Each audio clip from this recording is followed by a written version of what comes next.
Cubs baseball on CSN Chicago is presented by State Farm, and we welcome in the month of June. It is a gorgeous day here at beautiful Wrigley Field. Sellout crowd on hand. The Cardinals and the Cubs open up a weekend series. Welcome to Cubs baseball on CSN. I'm Len Kasper. We'll hear from Jim Deshaies in a moment. First, we're going to hear from the manager, Joe Madden. He analyzes a 6-game losing streak, all coming on the last road trip.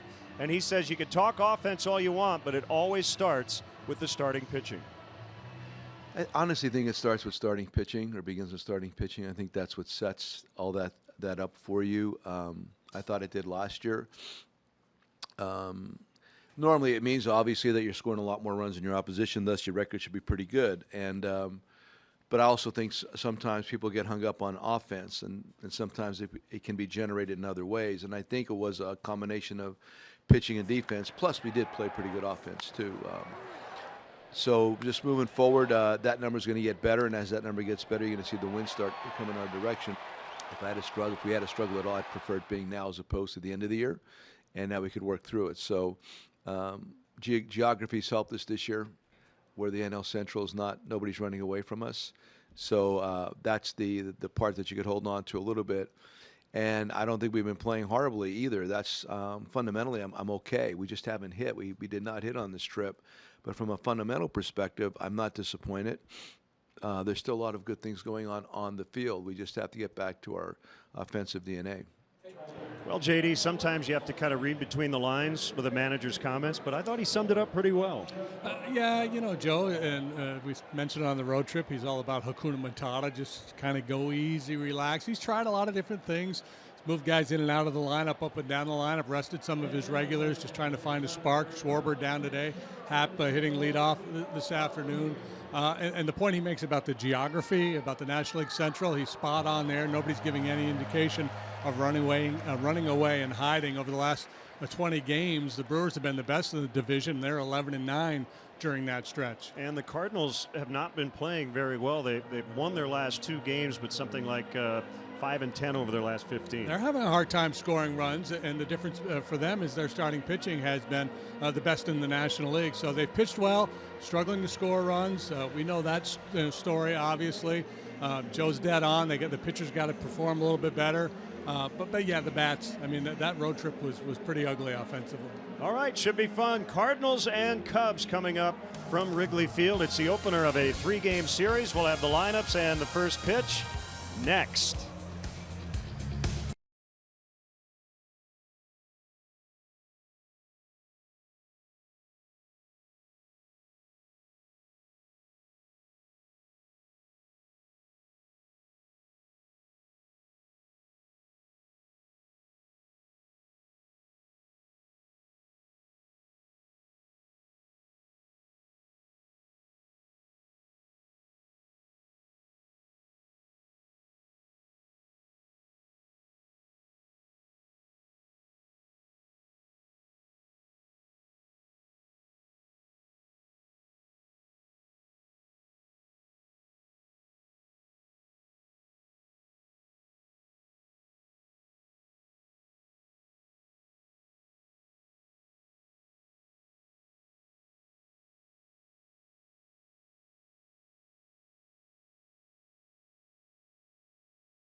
Cubs baseball on CSN Chicago is brought to you in part by Lexus, who encourages you to experience amazing. Blue Cross and Blue Shield of Illinois, through it all. Ford, who invites you to go further in their fuel-efficient vehicles. Check out our entire lineup at your local Ford store or buyfordnow.com. Menards, save big money at Menards. And Southwest Airlines, yes to low fares with nothing to hide. That's transparency. This is what it's all about. This is baseball weather. And summer has arrived here in Chicago, and the Cubs are thrilled to be home after a winless road trip. And as JD mentioned earlier, 7-2 on the last stay here at Wrigley. 3 teams will come in: the Cardinals, the Marlins, and the Rockies. So John Lackey will face one of his former teams today. And let's check in on Mike Matheny's Cardinal Southwest starting lineup. Dexter Fowler got some hardware before the game, a World Series ring. Carpenter, Piscotty, Molina 2 through 4. Johnny Peralta missed a month earlier with an illness. He's playing third today for Jed Jerko's on the paternity list. Ledmys Diaz at short. Paul DeYoung, who's from nearby Antioch, Illinois, is at second. Magnaris Sierra is in left, and Lance Lynn, the pitcher, will bat ninth. Cubs defensively on this fine afternoon, positioned thusly: Schwarber, Happ, Hayward, left center, right infield, Bryant, Russell, Zobrist, and Rizzo. Miguel Montero is the catcher this afternoon, and the Lexus starting pitcher is John Lackey. Lexus experience amazing. John making his 11th start through 10. He is 4 up, 5 down with an ERA of 5.18. That is the 4th highest earned run average among all National League qualifiers. He's been hurt by the home run ball, as I mentioned. 13 of those allowed, tied for the most in the National League. 2-1 lifetime with a 248 in 5 starts against the Cardinals. That's Paul Nauert. He will call balls and strikes, among other things. The crew chief is Dana DeMuth over at first. Chris Guccione at second. Carlos Torres man's third. First time the Cardinals have been here. 3-3 split in the season series, with all those games played in Missouri. So it is Dexter Fowler to start it. And the fans already on their feet, giving him a nice ovation. He'll step out and acknowledge.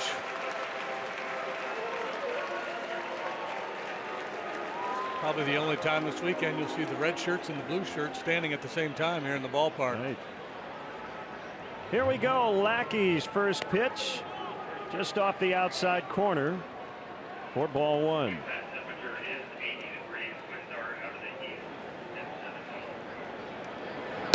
That is in there for a strike. Fowler off to a slow start, a little bit better of late. He's hit safely in 5 of his last 6. Had a game-winning home run a couple of nights ago against the Dodgers. Switch hitter batting from the left side. So the former Cardinal against the ex-Cub, and it's low. 3-1. Recent run I mentioned, last 6, batting .360.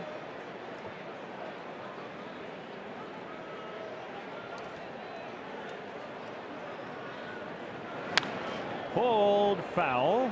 That one hit the tarp, bounded into the seats. 80 degrees. They're saying an east breeze at 7 miles an hour, but a little bit right to left today. That is going to go, and Heyward didn't even turn around. So Dexter Fowler returns to Wrigley Field and just hit his 8th home run of the season. Yeah, and all of them have come from the left side of the plate. He struggled from the right side of the box. He continues his hot streak here. So, yeah, welcome back, Dexter, but that'll be all. That's enough of that. That's just a challenge fastball and a hitter's count from Lackey, and home runs continue to plague him.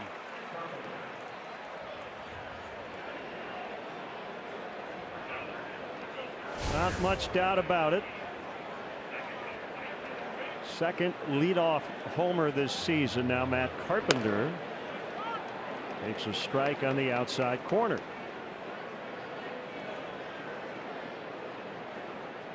Cardinals won their last 2 against the Dodgers after dropping 10 of 13.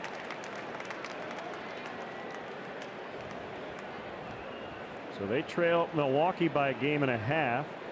The Cubs are in third, 3 games back. Cardinals 11th in the league in runs scored. Popped into left field. Schwarber back on it. And he makes the grab. That's out number 1.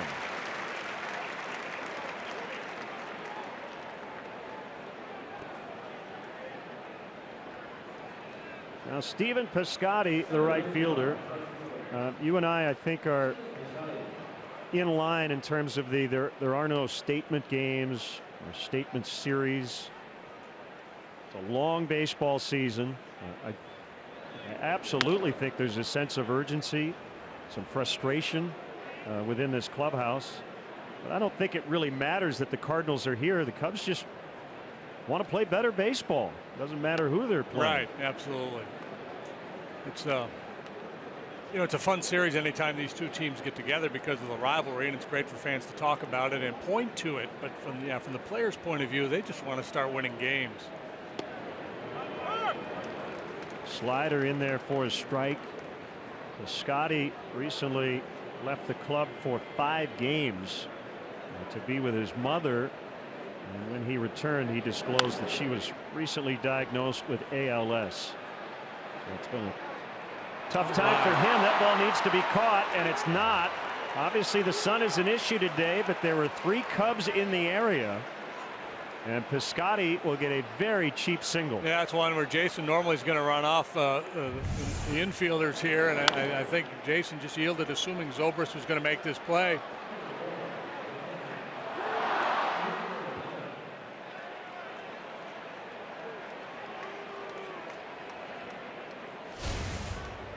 So Lackey will have to work around that. 1 out base runner, and now Yadier Molina,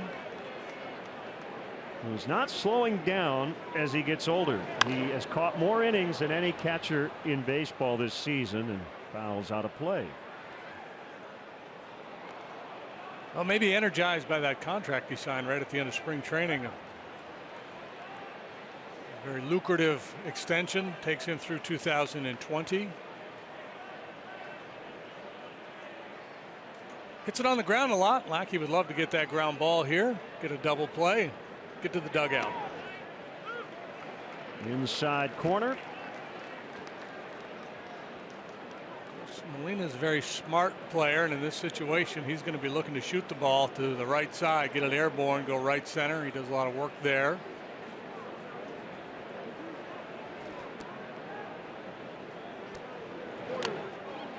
Foul tip, strike 3.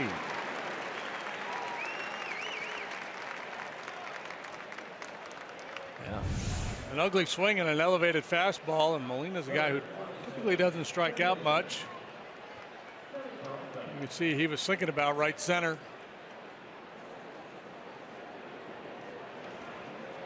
Settle for the right center side of the bench. That is a foul ball, just foul. Ball made by Carlos Torres. Johnny Peralta batting 5th, starting at 3rd. Jed Jerko placed on the paternity list. He and his wife Carly welcomed a baby girl into the world, Brooklyn Ellie, on Tuesday, joining their 3-year-old twin brothers, Brody and Caden. On a hop, little bobble, but no problem. Russell will get it to Zobrist, and that will end the Cardinal first. Leadoff homer Fowler. Cubs coming up when we come back.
The Cubs do against Lance Lynn here in the first. Their Southwest starting lineup, and yeah, changes as Ian Happ, the rookie, will start it. Bryant, Rizzo, who got engaged yesterday. Ben Zobrist, the cleanup man. Hayward, Montero, Kyle Schwarber moving down to the 7th spot ahead of Addison Russell and John Lackey. Cardinals on defense committed 38 errors, tied with the Cubs near the bottom of the league in that department. Sierra, Fowler, Piscotty left, center, right. Peralta, Diaz, DeYoung, Carpenter third to first. Molina is the catcher, and the Lexus starting pitcher is the right-hander Lance Lynn. Lexus experience amazing. He's been really good.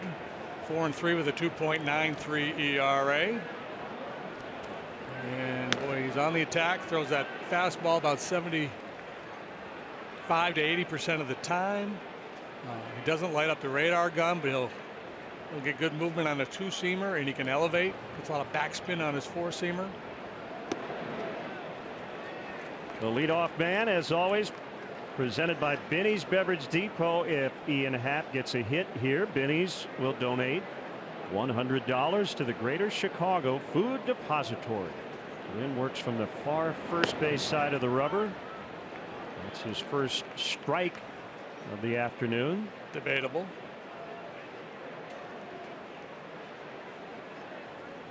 Are you calling that fake news? I deal in facts. The 2-1 swing and a miss, 2-2. That was a good pitch. Okay. Because the grid just proved it. You want to go left against this guy. Left-handed batter's hitting .262 against him. Righty's just 139 overall. The batting average against him 199 is the 4th best in the league. A bouncer to the shortstop, Diaz.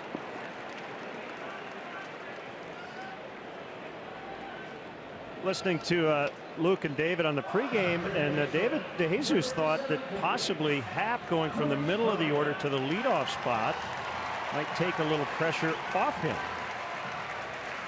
Yeah, well, you know, who knows how a player's going to react. Yeah.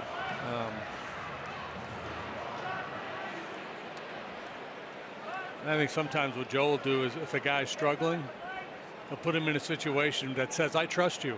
Whether it's moving a guy from the bottom of the order to the middle of the order, or in this case to the top of the order, saying, yeah, you got this. I believe in you, kid.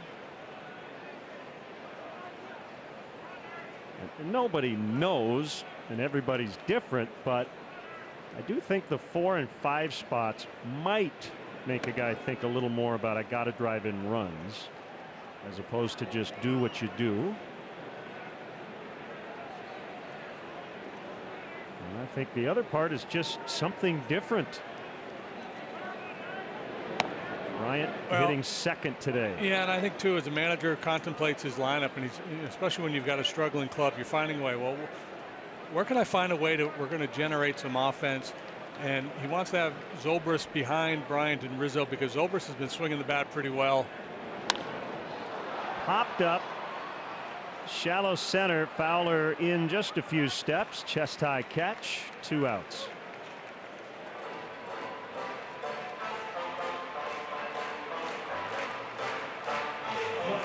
So even if Anthony's not hitting, or Chris has probably been the Cubs' most consistent performer all year. You know, between the walks, the hit batsmen, things of that nature, you know, there should be some opportunities with men on base for Zobrist. So one of the big stories around this team, and Anthony Rizzo tweeted it out. He and his now former girlfriend, Emily, they're engaged. So it's his fiancée, Emily. Congrats. Yeah, very much so. Congratulations. He said he was really nervous about popping the question, and just bouncing around the clubhouse today. So happy for both and their families as well. Tap foul. Did he promise to hit her a home run? I don't know.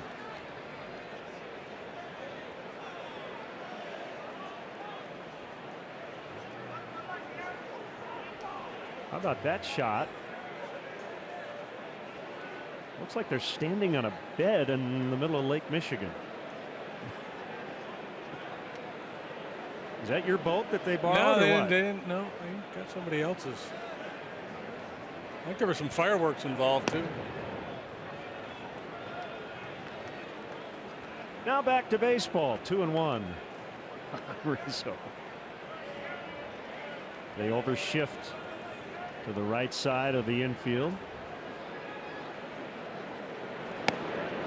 And it's on the outside corner. So both starters getting a couple of pitches off that outside to left-handed batters.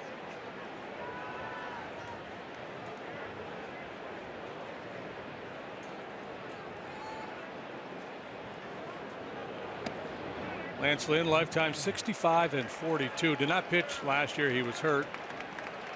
Career ERA of 3.34. And among active pitchers with 100 starts or more, that ERA is 12th best. Better than the likes of Scherzer, Kluber, Greinke, Lester, Verlander. That might surprise some folks. Ball 4. Well, there's that walk you talked about. And it will bring up Zobrist. I want to welcome those viewers watching us today on the MLB Network, ESPN UK, Rogers Sportsnet in Canada, and the American Armed Forces Network around the globe. We also would like to welcome all our viewers watching on RTC in Rochester, Indiana today. Lance Lynn is an Indiana native. He's from Brownsburg and then went on to the University of Mississippi.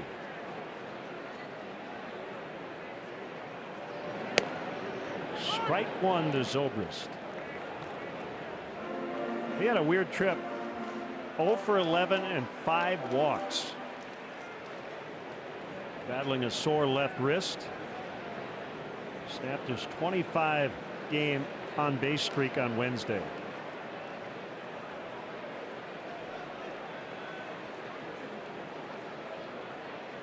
I guess it speaks volumes about the Cubs lineup on that trip when they make the point that Zobrist is hitting behind Rizzo and Bryant because he's the one guy that's swinging the bat pretty well. Even though he was 0 for, I think he's been able to find the barrel a little bit. Yeah, he's hit into a little tough luck along the way.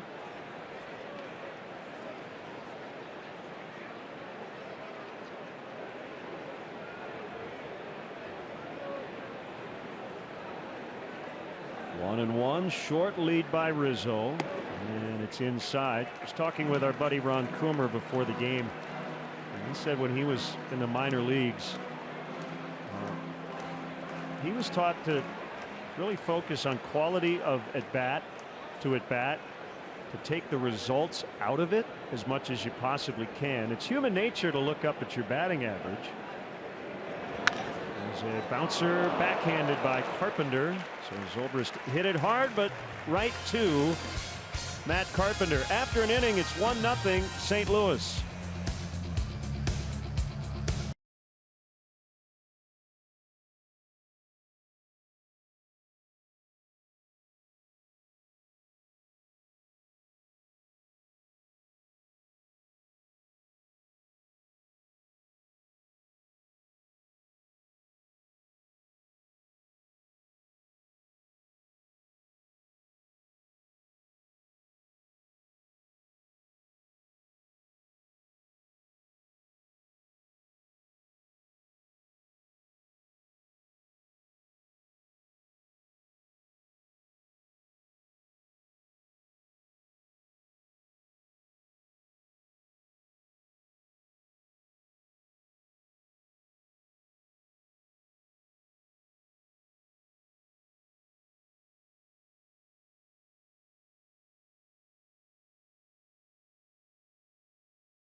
Great to have you with us this afternoon.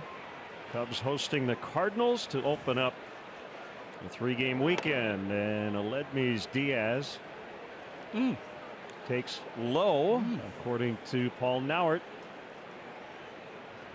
Bryant in, everybody else back. Swing and a miss as Diaz has 12 infield hits among the major league leaders. Hey, he'll try to drop down a bunt every now and then. Usually makes a lot of contact, doesn't walk much, nor does he strike out very often. Mackey and Paul Nauert are not going to be on the best of terms if Paul doesn't start to call that low strike. Ground ball back up the middle and through for a base hit. Hey, Cub fans, it's June in Chicago, and it's a great time to see a game at beautiful Wrigley Field. Tickets are still available for this homestand, especially for the upcoming Marlins series. That's a Monday through Wednesday. Get your tickets now at Cubs.com. Now, rookie second baseman Paul DeYoung, Colton Wong, is on the disabled list.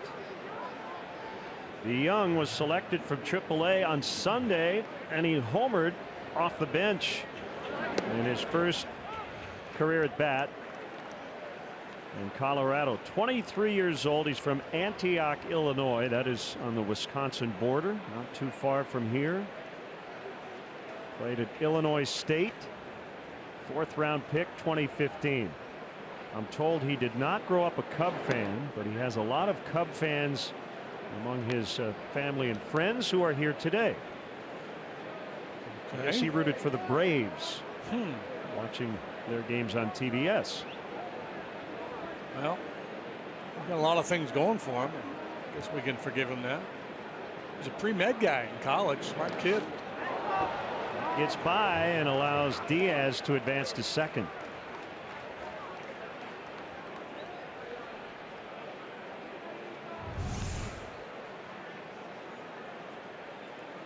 Slider, and Montero not able to get over in front of that and control the rebound.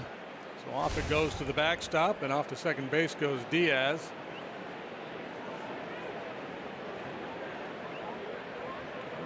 Slugging down at AAA, he had 11 home runs already, hit 22 home runs last year for their AA club.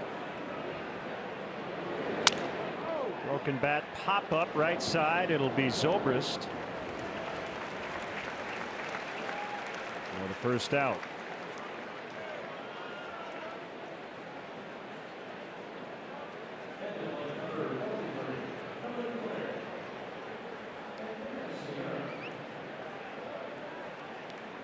Another rookie, Magneuris Sierra. And he's back with their club as Jed Jerko, we mentioned, on the paternity list.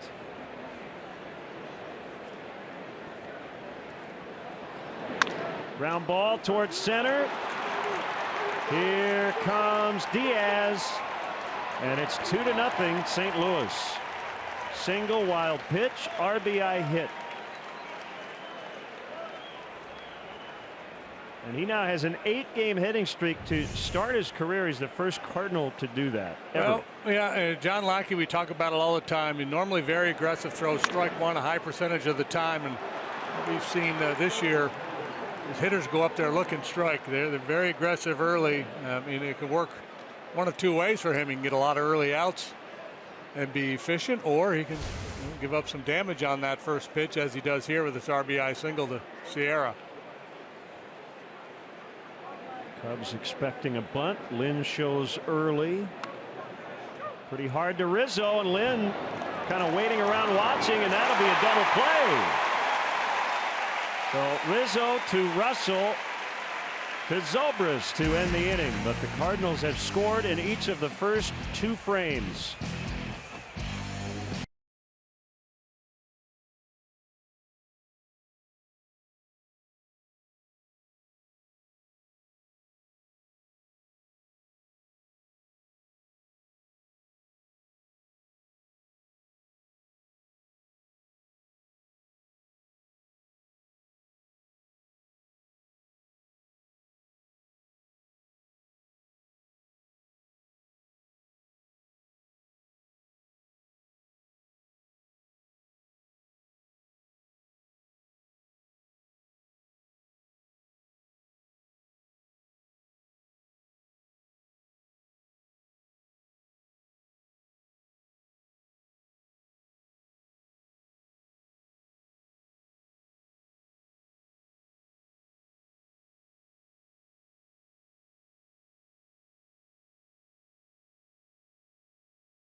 podcast.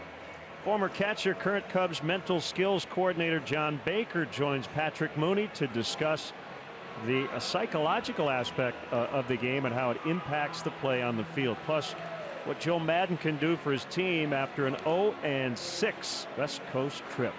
John, a very interesting and analytical guy, so check it out. Yeah, very smart, very thoughtful. Got good information. And he also has a major league win as a pitcher.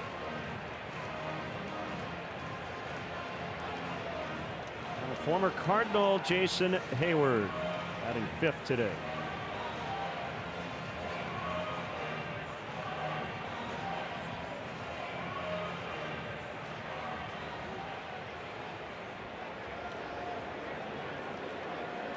We were talking about John Lackey in that first pitch strike approach.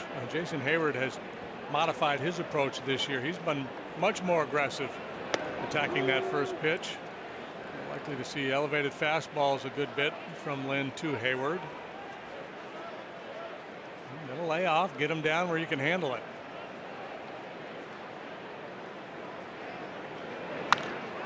Driven to deep center, and Fowler will have room.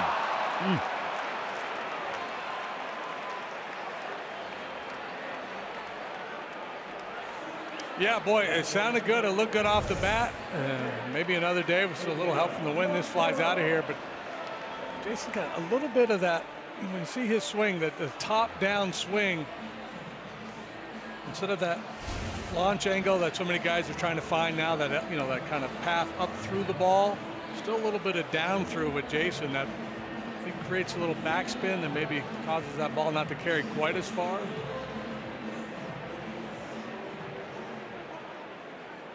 Miguel Montero making his 19th start.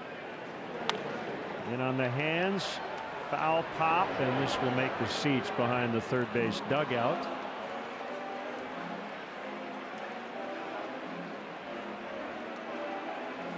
The lights are on here at Wrigley, although not really needed. On this glorious sunny afternoon.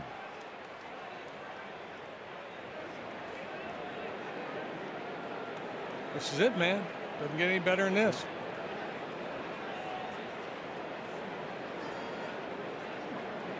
Righty to lefty, the 0-1 is a strike on a fastball. Lynn's got a 4-pitch mix. We talked earlier about how dependent he was on his fastball, and that's proven to be the case so far here today. But he also throws slider, curve, and change. The curve and the change he rarely uses.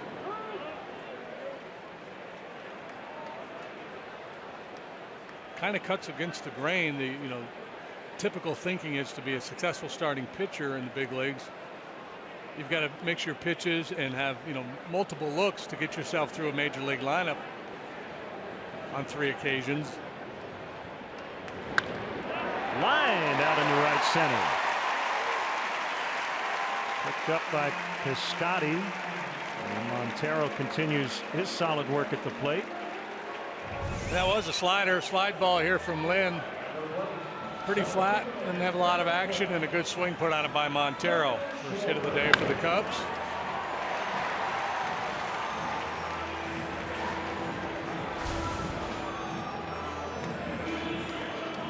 Fine for the most part. The Cardinals outfielders playing pretty deep. And certainly will be here for Schwarber.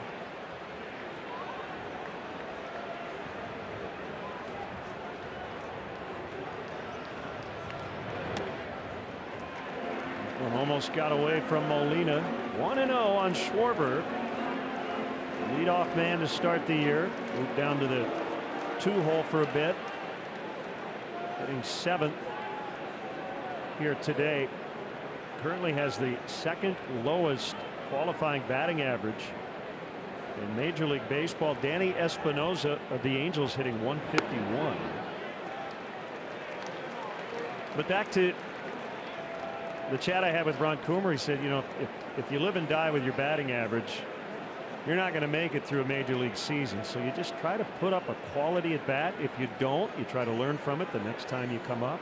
Yeah, and then every now and then you snap and you break stuff in the dugout and you vent and I mean, you guys have all these, you try to approach it one at bat at a time, but after a time when you're really struggling, there's a tendency to snap. But yeah, I think that's the nature of the sport, whether you're hitting, pitching, wherever you're playing, is you have to have a short memory. You have to be able to kind of push through.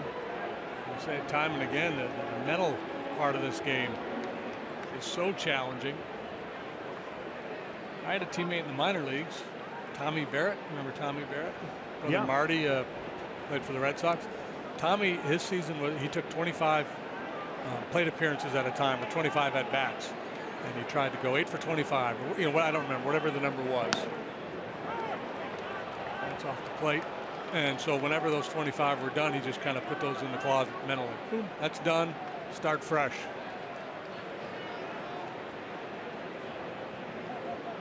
Now the Cardinals swing around to the right with a 3-1 count on Schwarber. So Peralta basically playing shortstop, 3-2. So at pitch number 4, that was kind of that automatic 3-0 strike. However, early on, Paul Nauert has given that pitch to the 2 starters today. Yeah, it looks like he may be wide to the outside. Especially with a left-handed hitter up there. Right-handed pitchers, left-handed hitter, looks like he's going to be wide and perhaps tight at the bottom of the zone. Swing and a miss.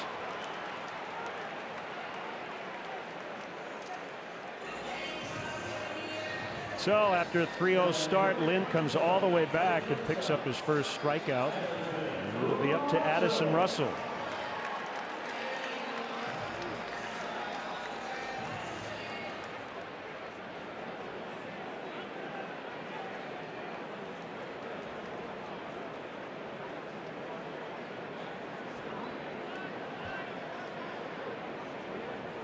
Montero the runner at first, 2 outs, bottom 2. The Cardinals with the early lead.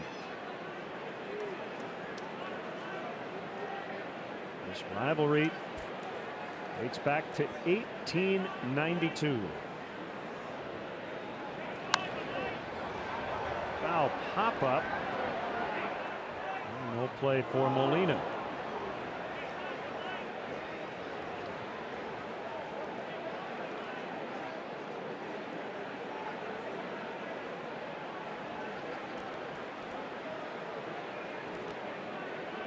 Somebody pointed this out on Twitter. It doesn't really mean anything. It's just kind of a Going into today, the Cubs had scored 240 runs and had allowed 240. The Cardinals scoring 212, allowing 212.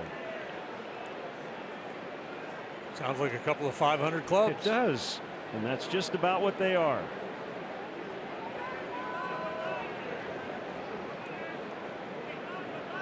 The kick and the 0-2, and Addison late on 94. 1 out single, no runs as the offensive frustrations continue. 2-zip Cards.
Presented by, powered by Amazon Web Services. Dexter Fowler's leadoff home run.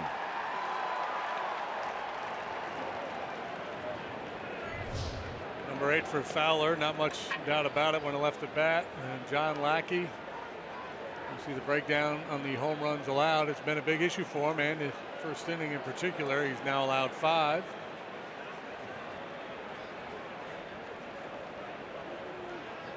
I mean, you can overplay it, right? It's all about run prevention. So if you're giving up a bunch of home runs but not a lot of other noise, you're going to be fine. Catfish Hunter gave up a ton of home runs in his Hall of Fame career. Bert Blyleven. Bert, yeah.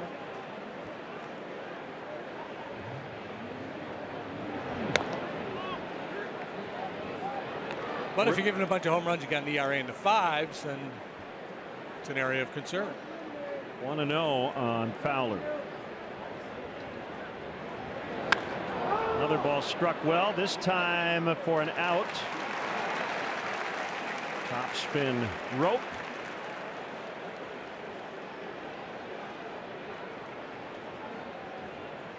And it's Carpenter who flied to left in the first. A couple of notes today, a sad one. Adam Colburn, who lived across the street from Sloan Park in Mesa, passed away recently. Today would have been his 40th birthday. So thinking about Adam, and our condolences to his family.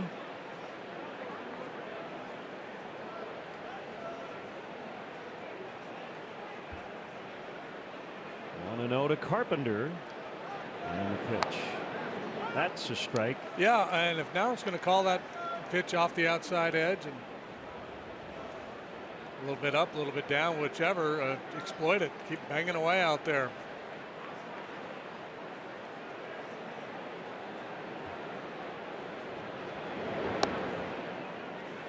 Two and one. Great job by my good friend Jennifer Hall, who sang the anthem today, and she will be rocking out with us tonight at Hot Stove Cool Music right across the street at Metro. Twin Peaks will headline. A lot of money will be raised for Theo Epstein's foundation, to be named later. One day they may actually name the foundation, but until then it's a cool name. Call it Juana Uribe or something.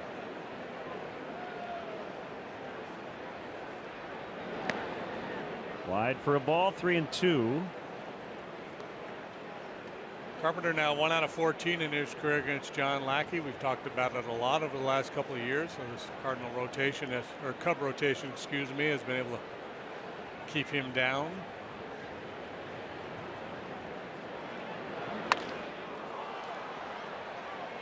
Happ just in front of the warning track.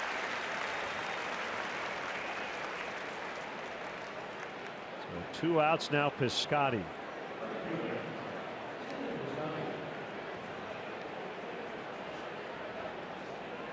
Got a nice note about Michael Keane Price, dubbed the #1 Cubs fan across the pond. He is the town crier in Tewkesbury, England.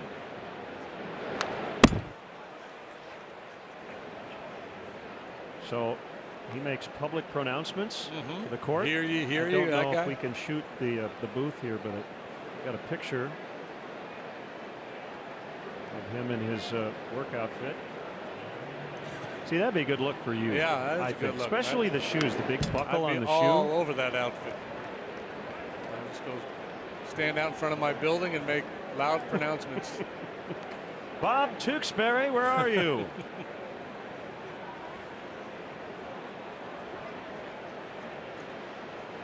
And does he make loud pronouncements about the Cubs? He may. Piscotty swings and misses. And we go to the bottom of the third. Still 2-0 St. Louis.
who's got the best trick shots. It's part 3 of the In the Loop Basketball Challenge. Kendall Gill and the Big East Player of the Year, Brooke Schulte, are tied up with Bulls insider Vincent Goodwill fighting for win number 1 tonight on the Loop at 6:30.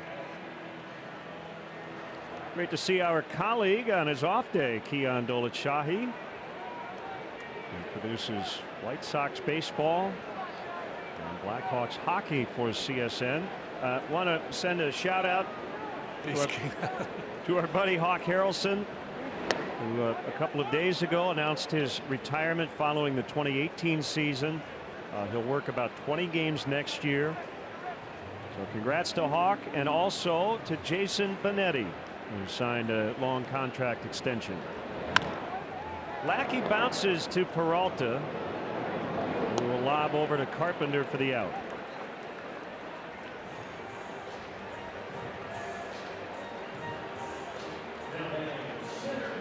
Yeah, congratulations to both those fine gentlemen. Hawk, well done. Enjoy next year. So Hawk's going to work for home Sundays next year. Sounds like it, yeah.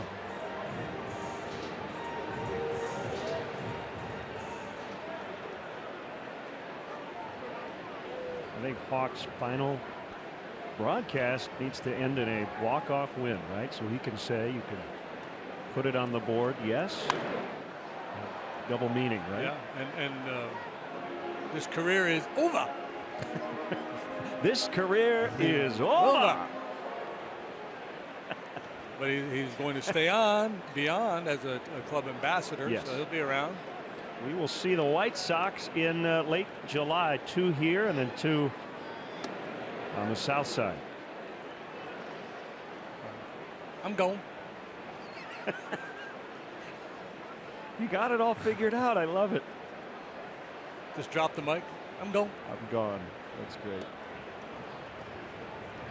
I'm going to grab some bench. 1-2 on Ian Happ.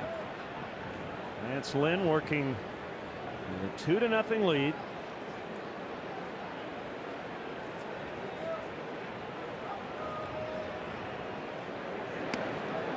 That's wide. 2-2. You mentioned it earlier. Lynn did not pitch last season, recovering from Tommy John surgery, which he had in November of 2015. He's a horse. 6'5", 280, and he just struck out Ian Happ. And he just gave a great lesson on how to pitch with a fastball. You know, he feathered one in there, a little two-seamer at 90, then went 93 off the plate, and then he elevates over the plate but up to get the swing and miss from Happ. He may throw a lot of fastballs, but they don't all look the same. Do you think that's an underutilized thing today? That guys used to, I think it's vary the speeds of their fastball? I could never do it. I mean, you know, this whole idea of taking a little on, a little off. I mean, I threw a changeup. When you say you couldn't do it, if you tried it, did you I never really tried to do it, I guess is what I should say. I never, you know, I think sometimes there'll be a variance in speed based on whether you're throwing four-seamers or two-seamers. But there are some guys that talk about, you know, finding a way to choke the ball back a little bit in the grip, to take a little off, you know, maybe throw that dead fish fastball. It's almost a semi changeup. Yeah, I think, you know, and I think you also see guys change their arm angle. They'll go a little higher, a little lower to create movement, to create run on their two-seamer. They'll drop the arm a little bit.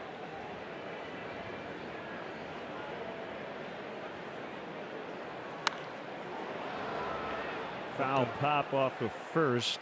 And, you know, I'm talking out of both sides of my mouth because I make the point often, as I did earlier, that you need multiple pitches to work your way through a batting order typically. But if you have decent velocity, you can make the ball move and you can locate, you're well ahead of the game, right? And the attributes of a good fastball, velocity, location, and movement. If you've got 2 out of 3 of those, you're in pretty good shape. I remember Phil Niekro at the end of his career went out there and said, I'm not going to throw a knuckleball. I'm going to throw a bunch of fastballs. And I believe he pitched a shutout. Count even. 2-2 to Bryant.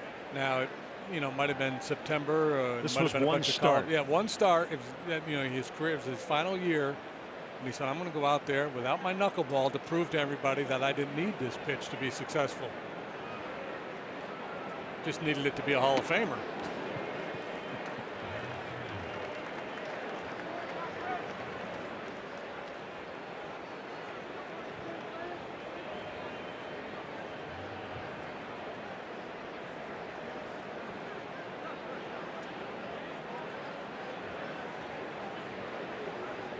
Three-two on Bryant, 2 outs, nobody on, and a fly ball deep left center, back toward the bleachers, into the bleachers for a home run, and the Cubs are on the board.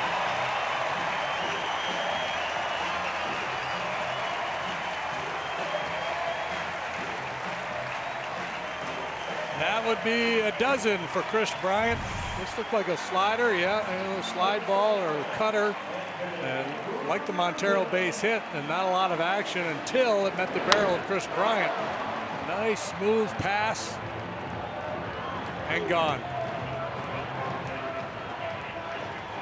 Yeah, stunned that ball carried out of here. You hear about, and we say it, easy gas, flamethrowers who just have a nice fluid motion. There are some home runs Chris Bryant hits, and that was one of them where it just, that type of swing for another hitter would look like a pop-up. He's got this gifted power, and obviously great mechanics to hit the ball high and very deep.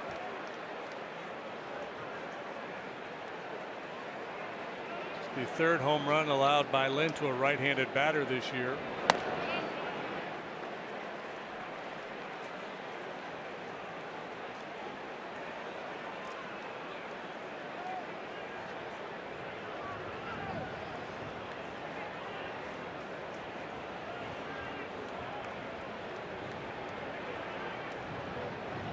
Rizzo sitting in a good count, and he just fouled one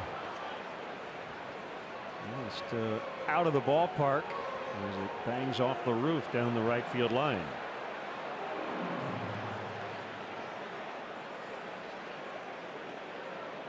Well, you know, Anthony, because he's so close to home plate, he takes the outside corner away from a pitcher, but with the wide zone of Paul Nauert here today, that might be back in play. Shooting for it.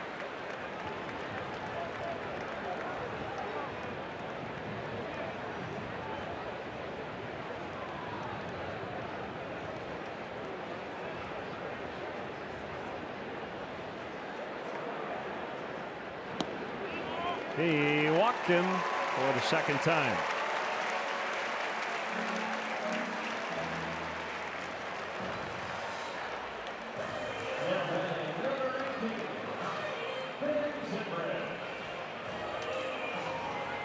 This is a lineup that is patient, will take walks. I do, however, wonder, and the Cubs saw some young pitchers in the Padres series, but with not a lot of guys swinging the bats well, would a pitcher like Lynn be more likely to walk somebody just because he knows he can get out of the inning? You know, I think most pitchers will disregard recent hitter tendencies. I mean, those are things that come up in scouting meetings. This guy's scuffling, this guy's hot. And a lot of times as a pitcher, you're like, well, I'm not sure exactly what I should do with that information. I think that's more of the catcher. The game calling from the catcher might dictate, you know, when you're going to give in, when not. Maybe you challenge a guy you would otherwise back away from. Zobrist launches, but it will come up a little short as Piscotty grabs it on the warning track. So some good contact here from the Cubs off Lance Lynn. And one of those balls left the yard. It's now 2-1 after 3.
Trailing by a run as we move to the fourth. This is your Miller Lite game report, and we've been talking about the big off day for Cubs first baseman Anthony Rizzo, who got engaged to his longtime girlfriend, now fiance Emily, and yes, they took a boat out onto Lake Michigan. There were fireworks after she said yes. And Anthony was saying not only was it one of the best days of his life, but he was just really proud of himself, guys, for being able to keep this a secret. He goes, you know, that's not easy to do with all that's involved with getting engaged. And I'm a little relieved I didn't lose the ring. I didn't drop it in the boat or the water. That would have been bad. And I found that rather humorous from the Gold Glove first baseman. I think the engagement ring should have been his World Series ring. That would have been something, right? I don't know. I think if he dropped it in the lake, that would have been a great story. You can always buy another ring. You can only have one great engagement story. That's how you roll. Yeah. 2-1 on Molina. What did Piscotty do to end the third? He punched out swinging. Thank you.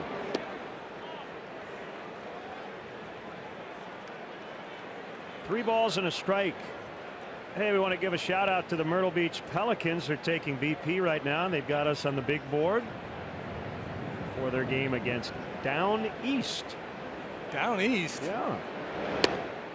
Swing and a miss, 3-2. That's a team? Yeah.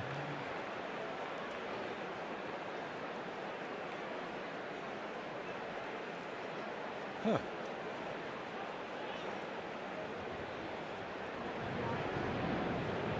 He's 3-2, misses for a leadoff walk. He got Molina to expand last time. He chased a high fastball for strike 3 back in the first. This time tries the breaking pitch. Molina able to disregard and make the leadoff walk.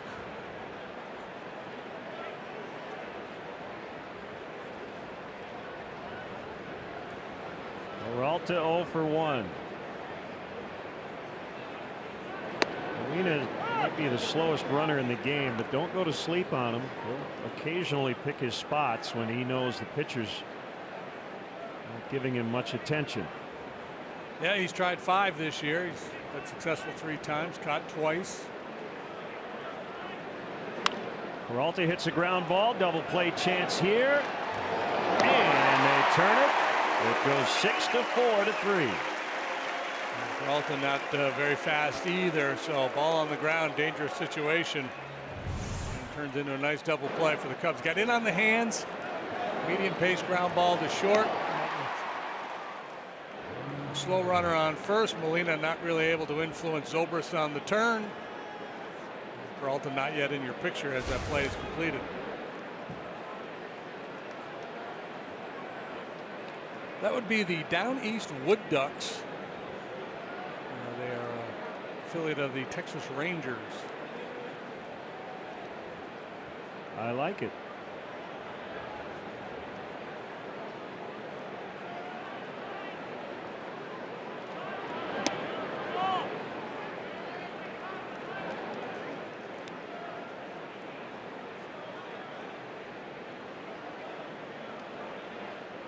Two and nothing on Diaz.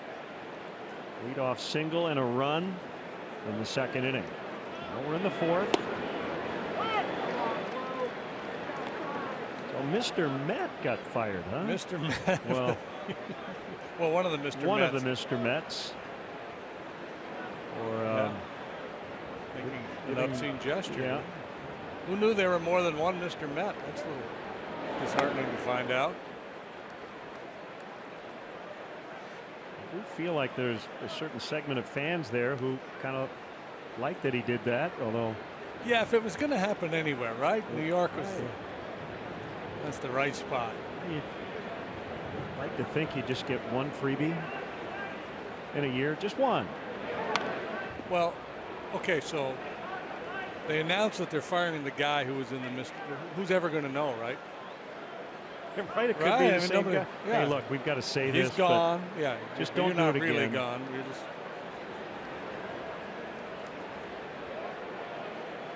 But then if the media finds out, then it's another huge scandal that the Mets would have to deal with.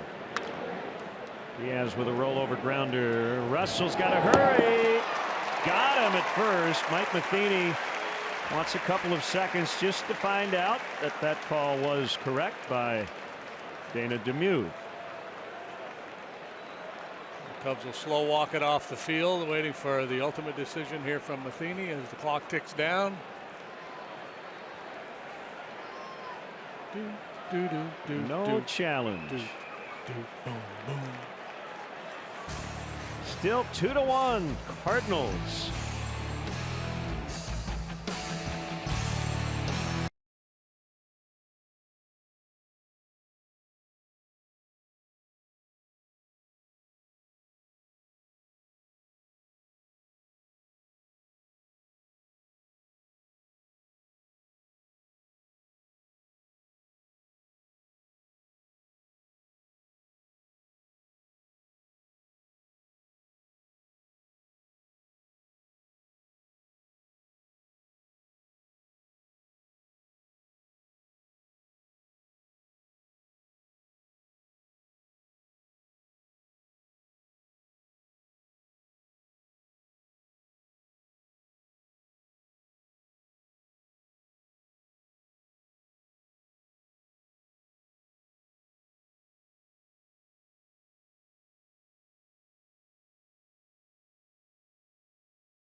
SLN Chicago, presented by State Farm. This Sunday, June 4th, the Cubs take on the Cardinals. First pitch 6:35, and up to the first 5,000 early arriving kids will take home a Wrigley Field wall mini chalkboard presented by MasterCard. For more information, visit Cubs.com. Hayward takes outside for a ball.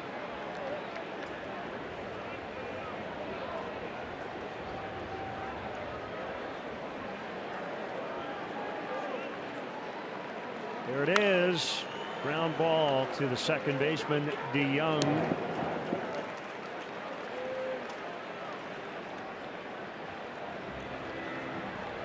Out number one, now Montero.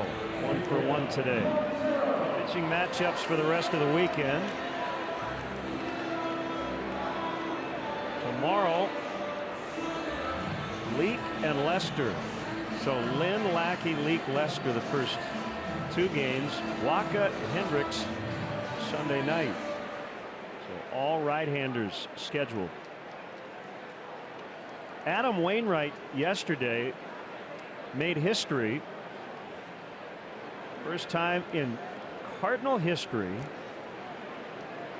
And they're in their 126th National League season. But they won by a shutout. And the runs came via a home run by the pitcher. 2-0 over the Dodgers. Worthy of a curtain call, and Wainwright has always been one of the better hitting pitchers in the league. Now has 10 career home runs. Probably more important for Mike Matheny and his group is he's really thrown the ball well of late. Early on, he was scuffling.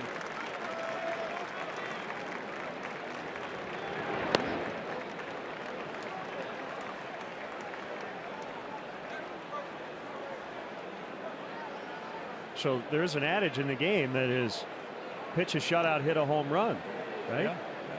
So I saw Adam Wainwright before the game. I said, well, pitch a shutout, hit a home run.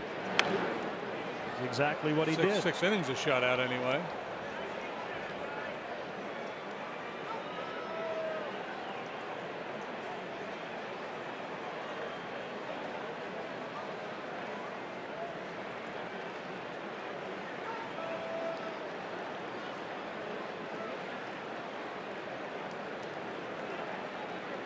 2-2 on the way, and it's inside.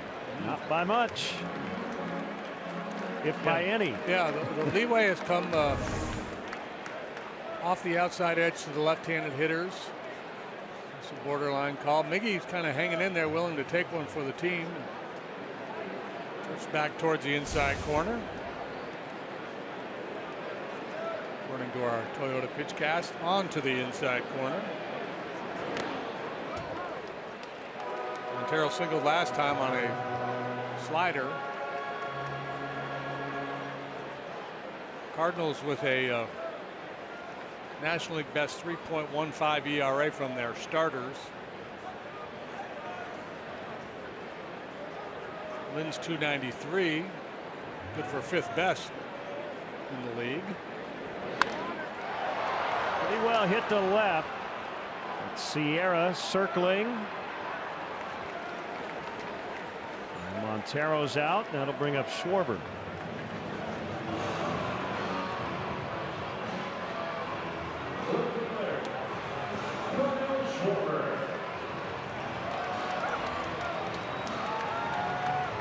Got it to 3-0. Should have been ball 4. Called a strike, and then Lynn eventually struck him out.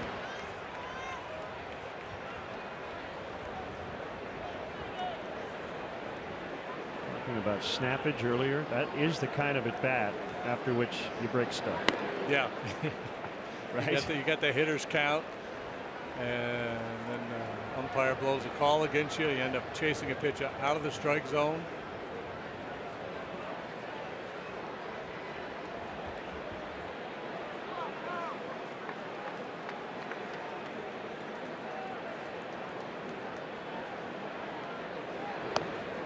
That's always the debate too. You hear hitters say, well, if he's going to call it out there, I've got to be willing to go swing at it. Other guys will say, no, you cannot let the umpire influence your strike zone. You have to know what you're looking to hit. You have to know what you can handle. Just because he makes a bad call shouldn't influence your approach to the rest of the at bat. I mean, it's again easier said than done.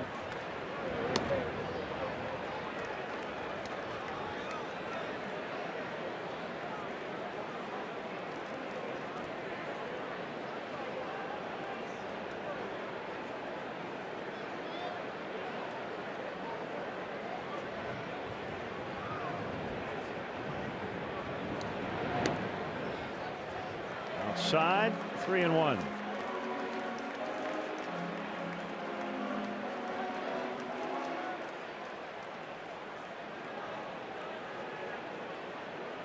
To underscore your point about the variance in his fastball, when you throw 2 out of every 3 or 3 out of every 4 that are fastballs, you almost have to have a different look. Yeah. Now, I haven't noticed, obviously there's 4 and 2 seamers. Is Molina doing anything with the signs, or is he just? Yeah, he when he wants the 2-seamer, he'll kind of wiggle. It's that runner away from the lefty. Take a moment to pray a little bit.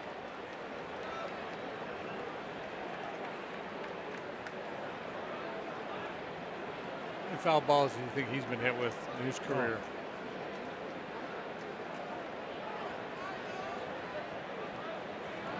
Too many.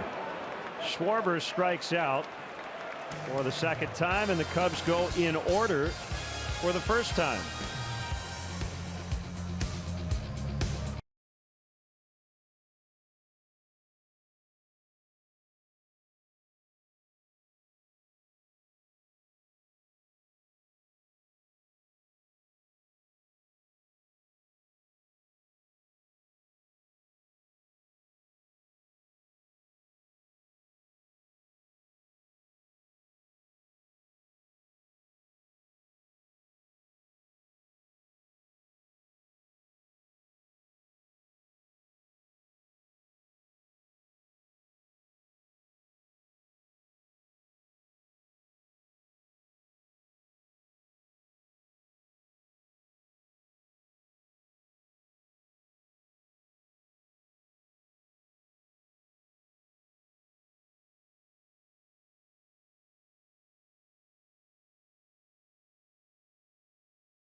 Porch under the video board. This private porch offers a unique view of the game with both sunny and shaded areas. Available in 50 to 100 blocks with unlimited beverages and access 2 hours prior to first pitch. For more info, it's Cubs.com/premier. Yeah, we've broadcast a couple of games out there. It's a great spot. And while I would like to think I have a sunny disposition, I would prefer the shaded area to watch a ball game. DeYoung takes a curve over for a strike. It's a way to find strike one without giving in with that heater. Get over hook. He is the second major league player who went to Antioch High School. John Pregenzer or Pregenzer, Pregenzer, right-handed pitcher. Little time in the mid-60s with the San Francisco Giants. Was the first. The P-Man, yeah. I don't remember him. And then the Illinois State, correct? Yes, Yeah. there have been a They've been a full few of fair those. amount of Illinois State products. Hall of Famer Clark Griffith, Dave Bergman. I thought you were going to say Burgess. Clark Griswold there for a minute.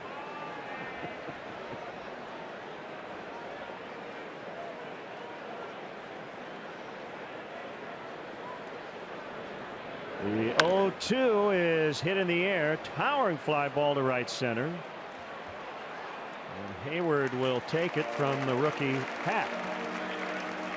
Normally that's the center fielder's play, but I think in this case you let the Gold Glover make the grab.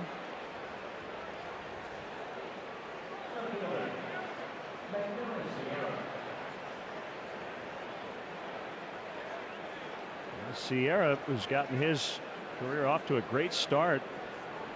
Hit in all 7 his first time up, and then an RBI single his first at bat today. A career beginning 8-game hitting streak.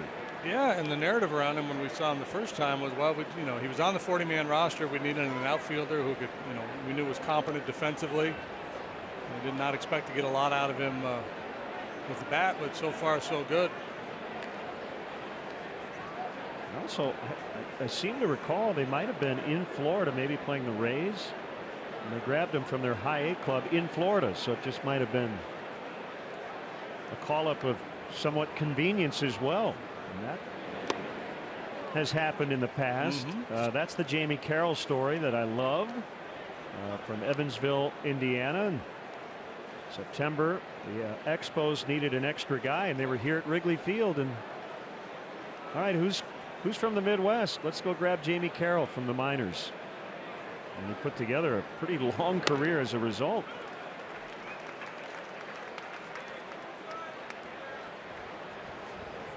Just turned 21, this kid, back in April. Very fleet of foot. And not get a chance to show off his speed this time. Well, he jumped on that first pitch fastball for his RBI single, and this at bat, seeing a lot of spin.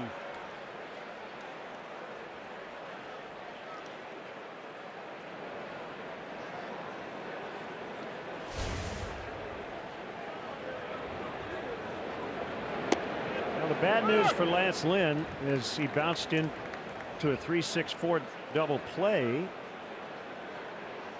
in the second inning. The good news for him is he can't do that here because there are already 2 outs. Yeah, trying to get a bunt down, and it's a low percentage play against Anthony Rizzo.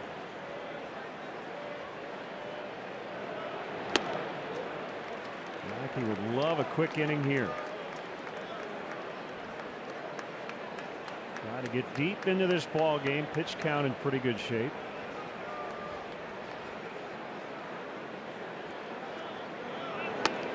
And he struck him out. So 2 Ks in the 5th. Tight one. midway through, 2-1 for the visitors.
From former Cub pitcher Scott Air, and he and his family on an RV trip. They've got Cubs and Cardinals on. Nice. Talking about Clark Griswold earlier. Yeah, a little cousin Eddie going on. I believe Scott just celebrated a birthday a few days ago. I think he did. Yeah, good old Stevie Iyer, as Lou Piniella once called him, and he stitched that on his glove. I love it. Yeah. Just embraced it. Oh. Lose 2 points for losing balance on the beam there. Russell shows bunt. Pulls it back. The story with the Expos back in the day, the backup catcher name escapes me right now, but they're having a team meeting airing of grievances, and Dennis Martinez, El Presidente, pointed at him and referred to him, and this guy. So like the next day they brought in the nameplate above his locker, D''IS guy, this guy.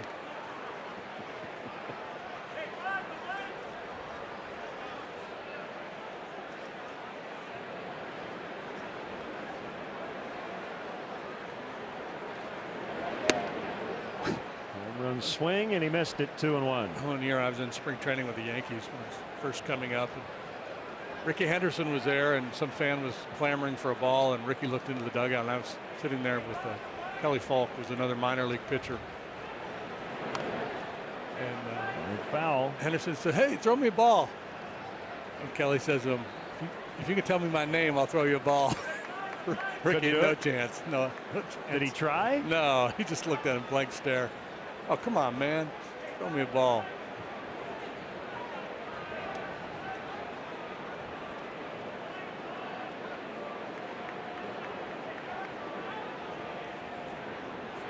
And fires, and he strikes out Russell.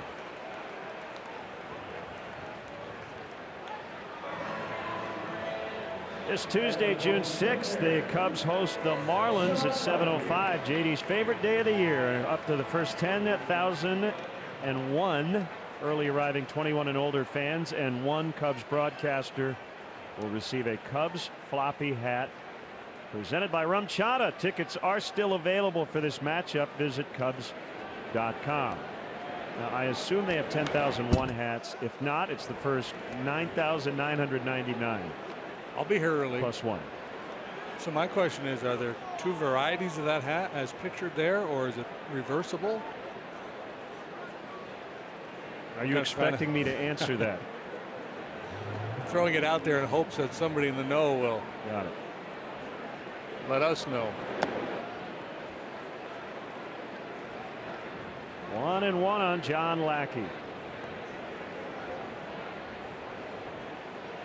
Cubs run coming on a Chris Bryant homer in the third. Dexter Fowler started the game going deep for the Cardinals just after receiving his 2016 World Series ring. That's bounced foul. As you move towards the middle, later stages of this ball game, you contemplate bullpen availability. Cubs with an off day yesterday should be pretty well all set. Their closer has worked back-to-back days, so he may be down.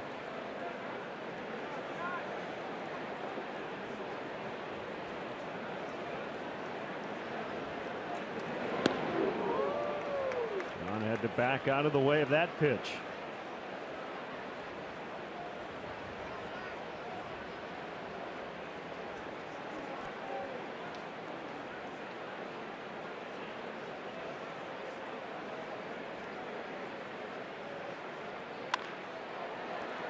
Grounding ball up the middle, handled by Diaz.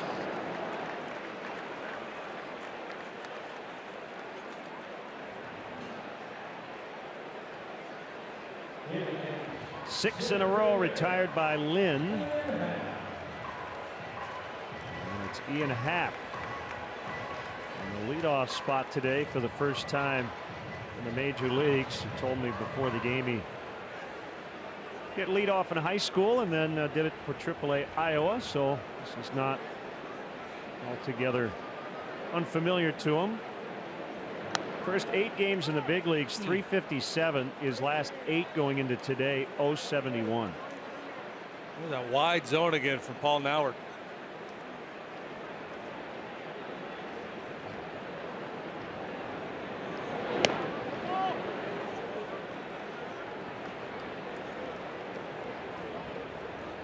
Lynn is no dummy. He gets the first one, so he sneaks out a little further for that second pitch.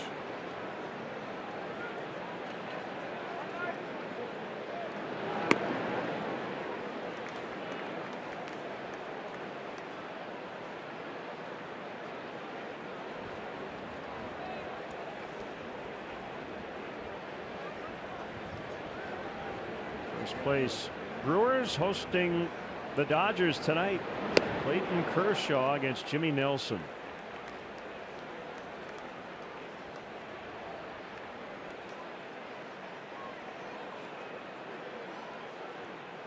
Kershaw gave up 11 hits against the Cubs in his last start. Yeah, that's kind of the irony of that road trip. The one guy they got to in the entire trip was Clayton Kershaw. They hit 3 home runs off him. The homers and the hits tying his career high.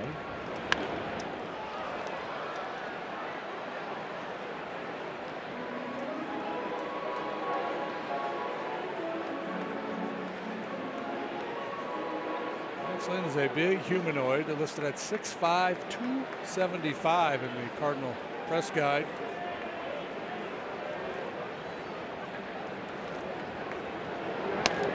Swing and a miss, strike 3.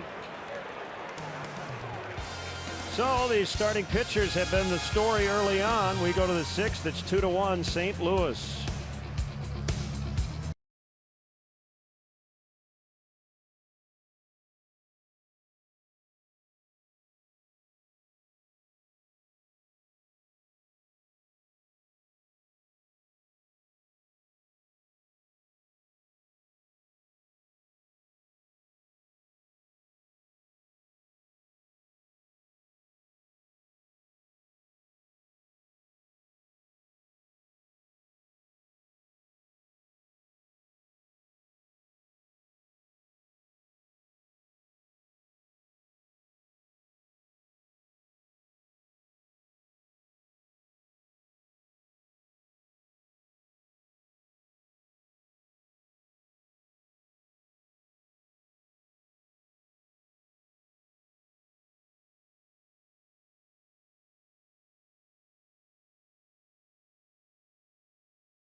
Finds a spectacular, all-new cinematic version of the legend that has fascinated cultures all over the world since the dawn of civilization.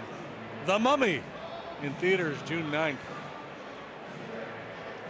2-1 St. Louis. Cardinals Cubs. First time they've met up here at Wrigley Field this season. All right, so Fowler hits a homer in the first. He lines hard to right in the third. Let's see what John has up his sleeve against his former teammate this time around. Bust him up and in. Shake him up. Gonna curve him. There was a pitcher by the name of Jim Coates who was nicknamed the Mummy way back in the day. More kind of a dour expression on the mound. Can't get away with anything in this game. That'd be a good nickname for a guy who's always in the training room, always getting wrapped and taped.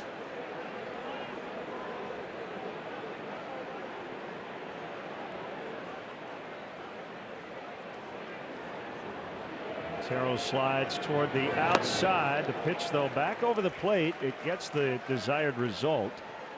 Here's an example of missing your spot by a fair amount, but you get away with it. Yeah, I think Lackey was trying to create a little run. Obviously was not able to do that on that pitch.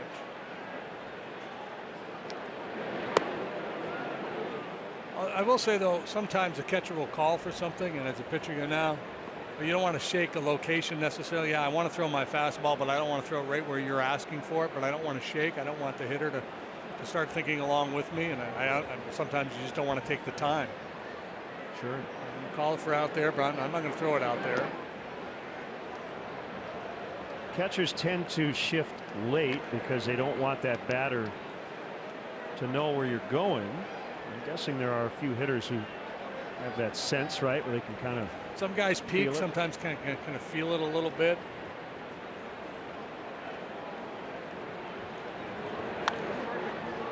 Well, and one thing you hear about when teams think another team might be stealing signs is you will set up toward the outside and throw in, right? Yeah. See if a guy's leaning. Yeah.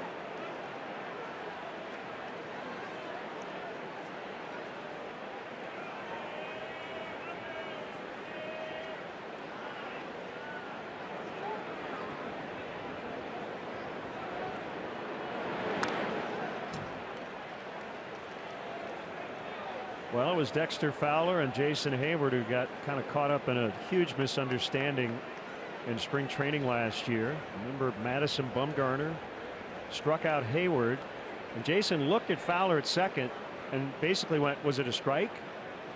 And Bumgarner's like, "What are you looking at?" As Fowler fans, and Hayward's like, "No, that's not what you think." Yeah, it was odd. Yeah, Bumgarner. And as a pitcher, when you're in the heat of battle, you sniff conspiracy everywhere, right? You just assume guys are trying to steal signs. They're looking at you from the dugout, seeing if you could, if you set your hands a little high on a breaking ball versus a fastball. As you bring your hands, the guys that carry their hands up over their head sometimes will show a little extra white on a changeup versus a fastball. They'll see a little more of the ball. And with guys on base, especially second base, yeah, you're always worried that they're trying to tip that hitter off.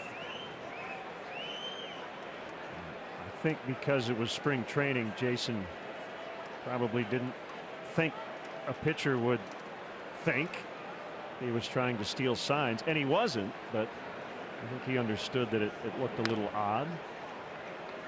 Right, and especially against Bumgarner. And from Bumgarner's point of view, yeah, and I'm sure after the fact he realized, well, if they were trying to steal signs, they're not going to be so blatant in their communication after the inning as to talk over my head as they're chatting about it. Hey, Dexter, what's he going to throw? Okay. Hey, you said he was coming in. What's the deal, man? He thought he might have had him. 1-2. This might be maybe Nauert big out there early in the count, but he's not going to ring somebody up because he's been generous off the outside corner. This is a pitcher's pitch. Bottom of the knees right on the corner. Not egregious, but somewhat surprising given some of the other calls. This time he gets him swinging. That's 4 consecutive strikeouts for Lackey. Got him rolling now, doesn't he? He's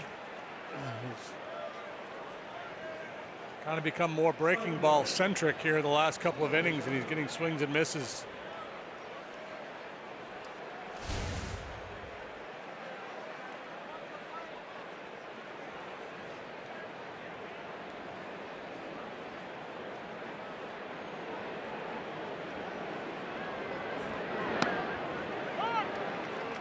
Cardinals have been very proactive in locking up some of their core pieces, including Piscotty. He called that a strike, by the way. Wow. Yeah, and that's talking about how he's been doing it away to the lefties, that time with the right-handed hitter. He's called it that far off the plate inside.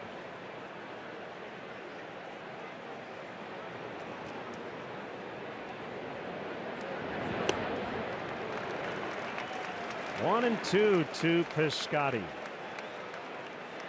Piscotty signed through 2022 plus an option. They've locked up Wong,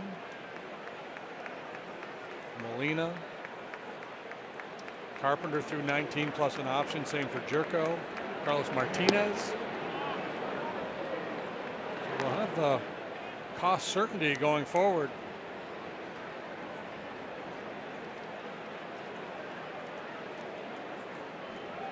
Fowler, of course, for signing that 5-year, $82.5 million deal.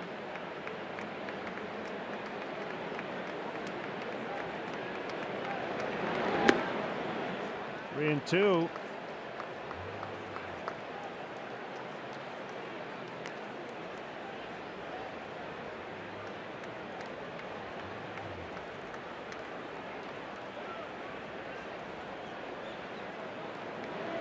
Gagne resets before a 3-2 pitch. Molina waits on deck. 6th inning, 2-1 Cardinals.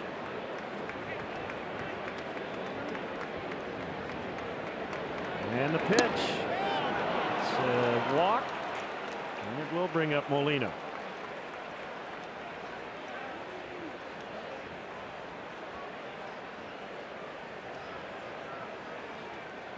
Scotty's got a pretty discerning eye. And I think probably, if not sitting on curveball, you know, playing a pretty heavy hunch in that direction, the way he's been working recent hitters.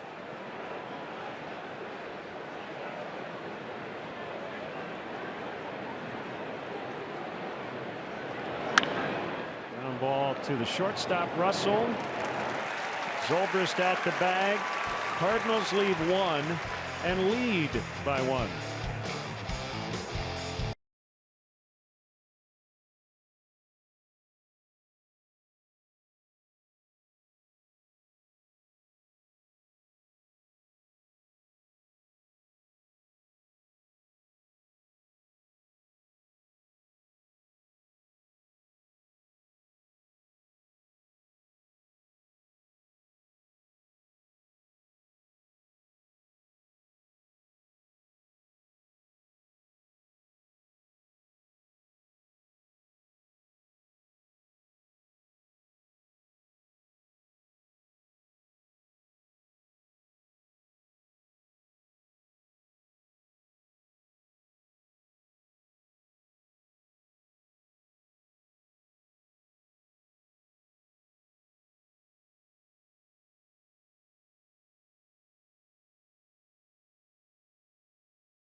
Game here this afternoon. Cardinals lead 2-1. You can follow Patrick Mooney, our Cubs insider, all season long on CSNChicago.com. Presented by that man right there, nationwide agent Jeff Vukovich.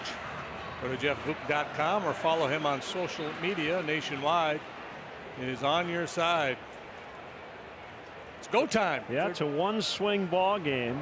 Brian homered in the third inning to make it a one-run deficit. Third time through for the heart of the order here. The hits have been so hard to come by. The Cubs on the 6-game trip had 3 hits or less 4 different times. They only have 2 today, but this one got out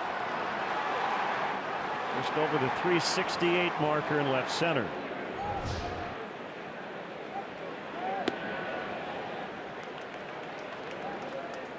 Lynn, a break-even pitcher in his career against the Cubs, 6-6 with a 4.11 ERA. 2-3 here at Wrigley with a 4.76 prior to this work this afternoon. Swing and a miss. Dallas Keuchel scheduled for the Astros tonight. The lefty is 8-0 with a 181 as the Astros take on Yu Darvish and the Rangers. What a comeback year for Keuchel. He had a tough year last year, defending his Cy Young Award.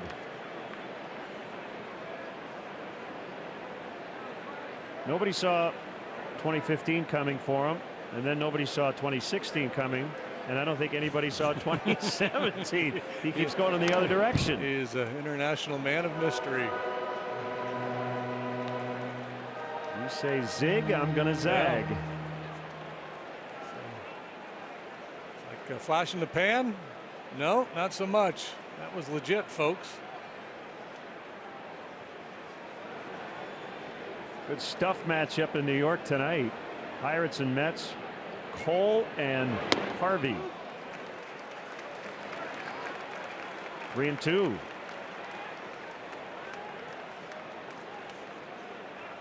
I wonder how many posters there'll be. Signs, save Mr. Met.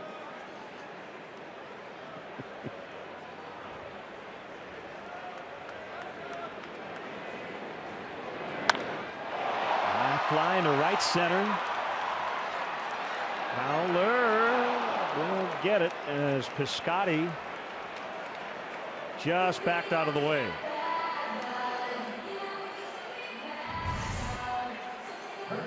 Both guys calling. Fans making a lot of noise. It's hard to hear each other. And at the last, Fowler asserts himself. So you'd rather have 2 guys selling out trying to make a play as opposed to 2 guys peeling off.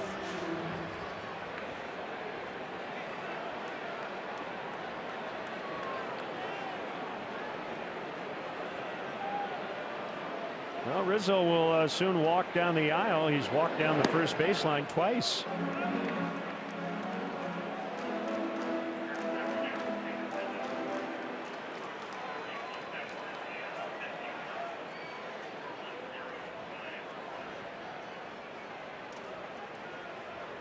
Lynn with a 1-0.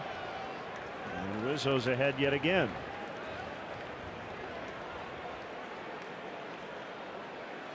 I understand his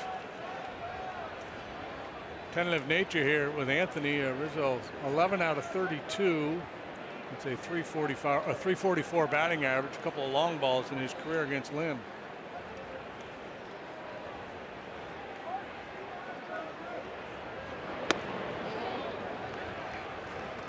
Lynn could not get the call on the inside corner. 3-0. He's closing in on 100 pitches made today.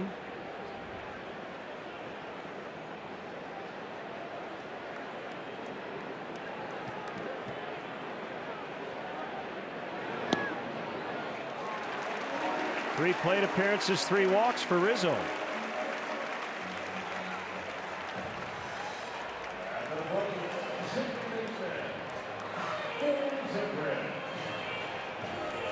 Cubs have not had 2 men on at the same time all day.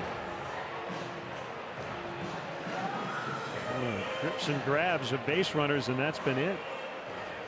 Understandable that he would be careful with Rizzo, but sometimes those unintentional intentionals come back to bite you, and you second guess yourself later on. Zobrist has had a couple of good at bats, even though he's 0 for 2.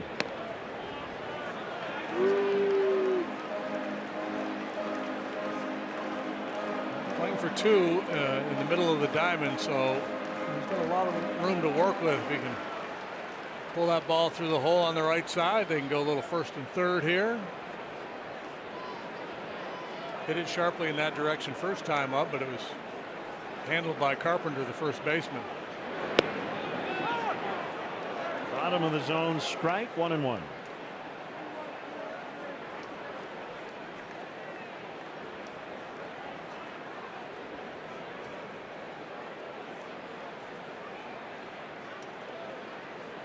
It's left-hander Tyler Lyons up for the Cardinals.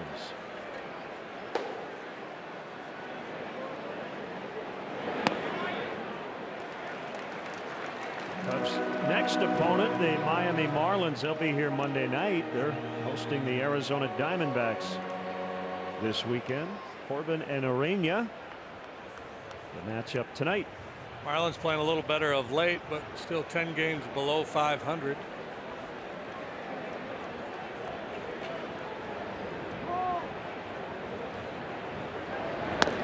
Three and 1 to Zobrist. Hayward waits on deck as Molina will walk it out.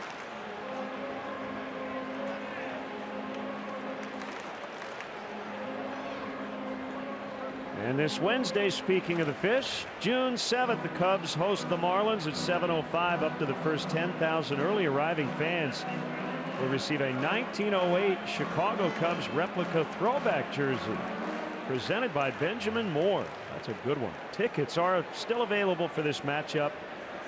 Visit Cubs.com. Love the collar.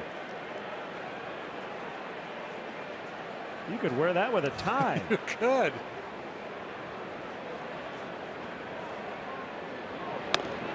Three and 2.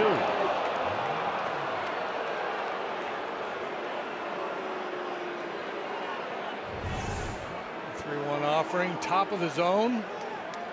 Normally see that one called based on our grid, justifiable. Let's see if Rizzo's running. Zobrist doesn't strike out a lot. He got a great jump. Ball 4. And the throw actually hit Anthony. And of course he gets hit by pitches all the time. Nothing new. Take a 85-mile-an-hour throw off a body part. Let's see where it got him. Ooh, shoulder, neck. Yeah.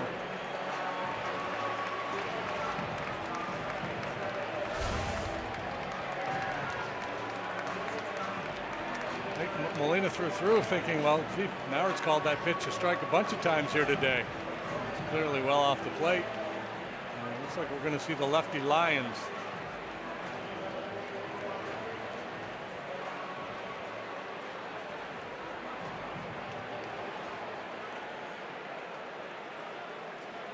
So we'll have a pitching change. First one of the afternoon. Cubs threatening, trailing 2-1 in the 6th. We'll be back.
Sauces and seasonings called to the pen. Call grilling flavor up to the bigs.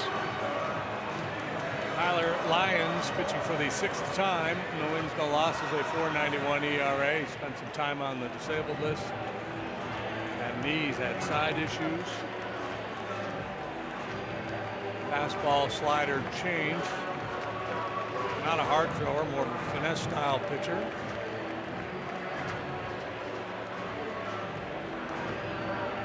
Set the scene for you. Rizzo at second. Zobrist at first. They both walked against Lance Lynn, and the batter is Jason Heyward. Lyons for his career has held left-handed batters to a 182 batting average. Trifecta of lefties out there in the pen for Mike Matheny. Cecil, Kevin Segras also from the left side. So that allows him to play the mix and match game early. There's a 1-0 pitch. Hayward in the air. Deep right. Piscotty back at the wall. And it's off the basket. It stays in the park. Rizzo's going to score. We are tied. Boy, was that weird. Oh, so close to a home run. It's a run-scoring double. Also close to a 2-home run day for Hayward. Recall his first at-bat, he drove Dexter Fowler deep to the wall. And this time, another high drive. Looks like it's going to leave the ballpark. Piscotty battling Ivy, bricks, basket, sun. Oh, it never did hit the ball. basket. Couldn't find the ball. He overplayed it a bit. So waiting, sees it down and manages to come around to score. With the trajectory of that fly ball, Wilson Contreras will be intentionally walked. It's almost impossible to hit the basket and not have it be a home run. But that's what I thought happened with the naked eye. Piscotty got back to the vines, and then the ball landed on the track.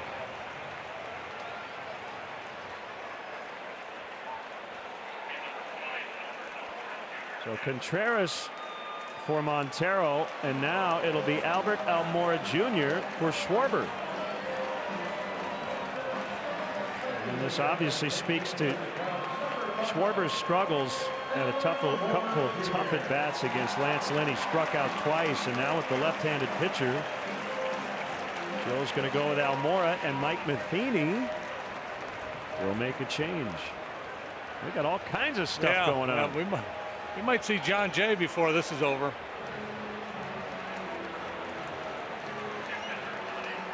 So bases loaded, a 2-2 deadlock in the 6th. Don't go anywhere.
Hits today. That Brian Homer, one of those in the 3rd. Hayward nearly Getting a 3-run homer here as it is. He was able to tie the game with a run-scoring double. And Weber's sauces and seasonings called to the pen brings on Matt Bowman. And you were right. After Almora was announced and Lyons was taken out for the right-hander, Joe Madden is going to use John Jay, the ex-Cardinal. Yeah, so Joe kind of willing to empty the chamber here, doing whatever he can to gain an advantage in what he has identified as a potential game-changing moment, and you can understand why. He's got the bases loaded, having a very hard time scoring runs of late. So why wait? Why save anybody? This will leave just Baez on the bench. He's countering the Matheny move. Matheny goes to Bowman, the right-handed sinker ball specialist, with John Jay, who's been one of the better pinch hitters in the game over the last few years. Gets a little pat on the back from his old mate Molina. John 8 out of 18 in the pinch. Only Adam Lind of the Nationals has hit for a higher average in the National League in this spot. Bases loaded, 2-2 tie, swing and a miss. It's exactly the type of pitch you want to go after against Bowman. It's up in the zone where you can lift it.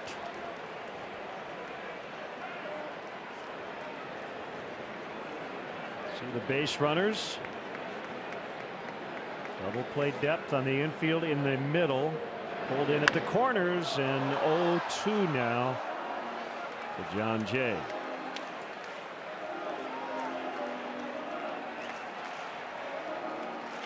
Carl Edwards Jr. cranking it up.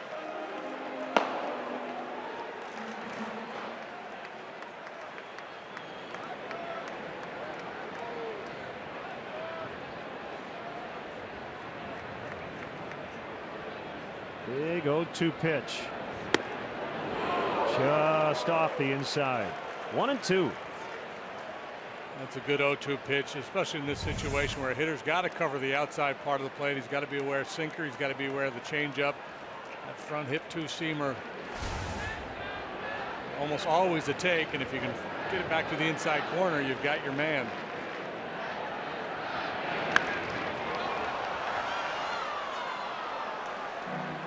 Good job spoiling the changeup there.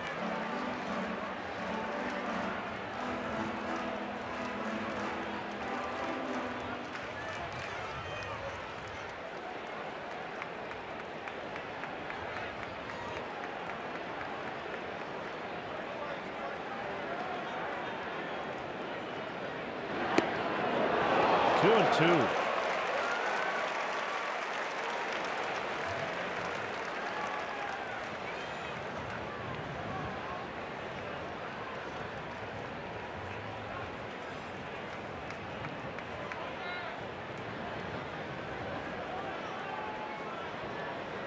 Bowman now set. Ball at that back hip. Double play chance. Bowman does his job. After the Cubs tied it up, he gets Jay to bounce into the 4-6-3. It's 2-2 to the 7th.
Cubs. Jay stays in the game, plays left.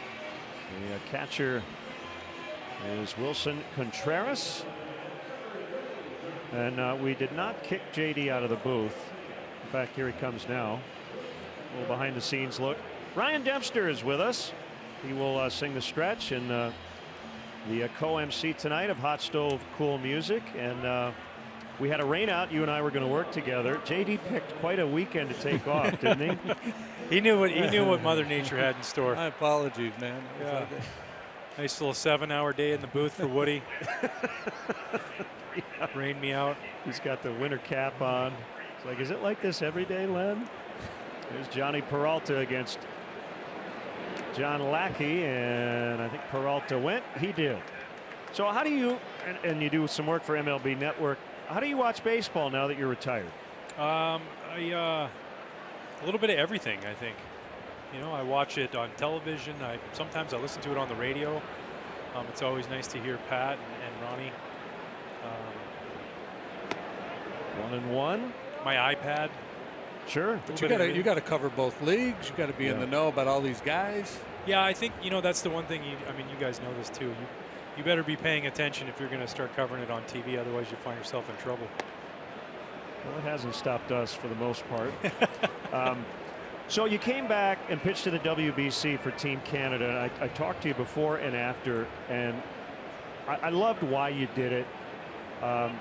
Your son Brady had a chance to see his dad back in a big league setting, so to speak, and there's a liner that's caught by Jay. While the results weren't good, I know you felt good. You felt like you were able to locate. And what was that experience like? Yeah, you know what? It was so great. All of it was really great. The leading up to it, the work I put in to get ready for it, I think was really awesome for them to see that. Because now I'm retired, and all of a sudden, you know, they don't really see Dad work other than on TV a little bit. And for them to truly get a feel for, you know, hey, I'm going to put this this work in today to get ready to pitch, and I loved it. I loved it. Obviously, like you said, the results weren't what I wanted. We had a tough go with a tough draw, but just to get back out there and be competitive again was so much fun. Well, pitch for your country. That's the other huge kind of carrot, right? Yeah, absolutely. I mean, you're looking at, last time I did that was in 1994. So to sit there and do it over 20 years later was a huge thrill, and a huge thrill, like I said, for my kids as well. You know, I look at my daughters. When I retired, they barely remember me even playing. So and how old's Brady now? He's just turned 11 on That's Sunday. Crazy. Yeah. I remember when he was born. Yeah, so awesome. So somebody else on that club though? You had a veteran. Eric Gagne, right? When Gagne came back, Yeah. He was. It was nice because he was the old man in the group. Yeah. 1-1 is fouled away by Diaz.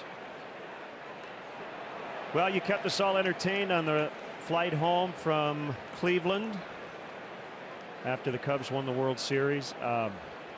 Any memories stand out in particular for you? I mean, how nervous are you knowing that there's nothing you can do but watch and hope and pray that it happens? That's actually, I was just downstairs talking with David Ross about that, and I think that's probably the hardest thing because you are super invested. Obviously working for the team, I'm super invested in these guys. I care about them. I want them to do well. But we were just saying how it's hard because you don't have control now. You just got to sit back and watch it. And, you know, the emotions of that throughout the playoffs. And I think when I look back at all of that run and everything we did, and to go back and ball to Bryant. Kind of sum it all up was, you know, when I look at it, I remember when the home run was hit off Chapman. And I said before the playoffs that there will be a time when we need the fans' support. The players will need the fan support. I remember he hit it and it went dead silent in section 144 behind the first base dugout. And I said, all right, here's my time. And I just stood up and I yelled, it's going to be all right. We're going to be fine. And everybody else was like, yeah, that's right. We're going to be fine. We're going to be good. And it just was like, okay. And we, you know, obviously they have the meeting and the rest is history, and the tears flowing down my eyes and crying like a baby when we won. So it was pretty incredible. And it had to happen that way, I think. Yeah, I mean, absolutely. 15-1 would have been fun. If you're going to script a Cubs World Series story, it had to have some measure of adversity and craziness. Yeah, I think you're exactly right. To go 108 years, it wasn't going to be a sweep of every team in the playoffs. There was going to be moments. San Francisco coming back and winning that game down, 2-1, facing Kershaw and Rich Hill, and finding ways to win those games, and then obviously the epic Game 7 in Cleveland. So absolutely just incredible. Yankees 1-0. He's rolling away. All right, so 2 out, 7th inning. You know you're probably done with your spot coming up in a 2-2 tie. You're just emptying the tank here. Let it all eat. Everything you got. Don't give in, though. You know, it's still a ball game. You're pitching to win. You never give in here and leave everything out on the table. And as we've seen over the past of his entire career, John Lackey does that as good as anybody. There's a strike on a curveball. 2-1. Paul DeYoung, Illinois guy from Antioch, just starting his major league career. Sharply to line, and Bryant makes the catch. All right, Ryan Dexter coming up with the 7th inning stretch. Brought to you by Mazda. From 10 me up to the ball game, former All-Star Cubs pitcher Ryan Dexter. All right, Cub fans, let me hear you nice and loud. A 1, a 2, a 3. Take me out to the ball game. Take me out to the crowd. Buy me some peanuts and Cracker Jacks. I don't care if I ever get back, or it's root for the. If they don't win, it's a shame. For it's 1, 2, 3 strikes, you're out at the old ball game. All right, let's get some runs.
Two, 7th inning. Addison Russell takes ball 1. John Lackey's on deck. Well, you mentioned you're kind of down to your last guy on the bench, so driven to deep right. Piscotty, battling the sun, makes the catch. Yeah, and you're in a tie game. If you're down a run, maybe manage it a little bit differently. He's been efficient, clipping along nicely. He is at 99 pitches, so yeah. You know, he may come out of the game. This may be just giving him the at bat because we only have 1 guy left on the bench and we're in a tie game, or he might go back out there for the 8th. When you manage the way Joe did in the bottom of the 6th, you know there's a potential downside if it doesn't work out. But you can certainly understand him making the moves that he made in the 6th with a chance to push a couple runs across and take a comfortable lead. Didn't happen. Bowman got the double play ball. That's the problem. The other side's trying too. Well said.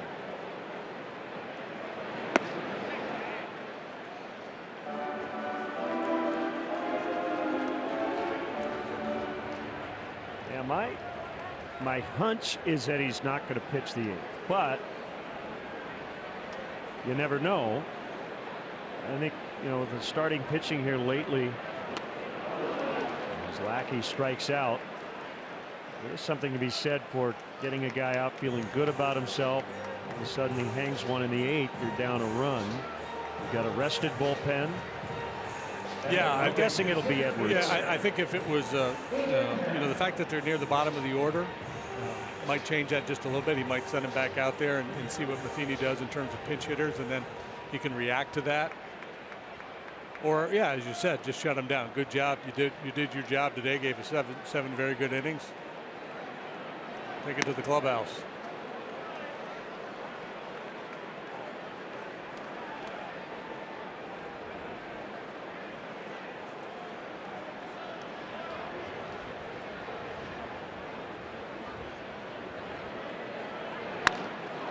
Happ floats one to left, and it'll drop for a base hit.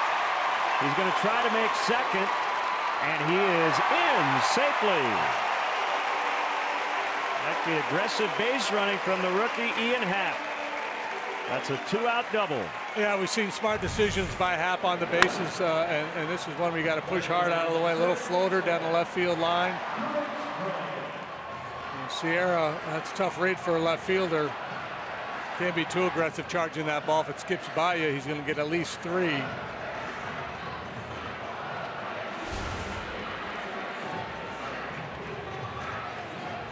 And certainly with 2 outs, nobody on, that's where you really want to be aggressive, try to get into scoring position.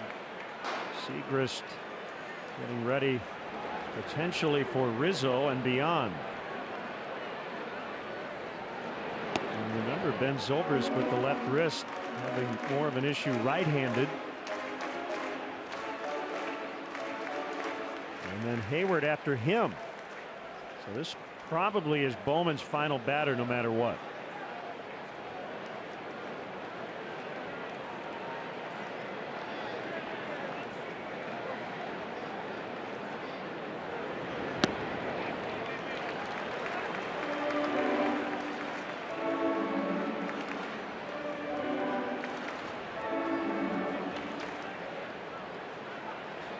Like he's perhaps willing to pass the baton to Segrist for Rizzo.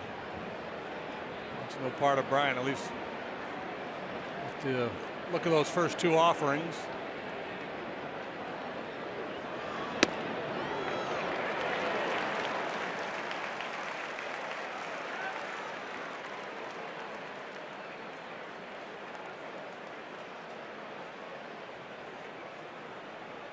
Lynn, Lyons, Bowman so far for the Cardinals.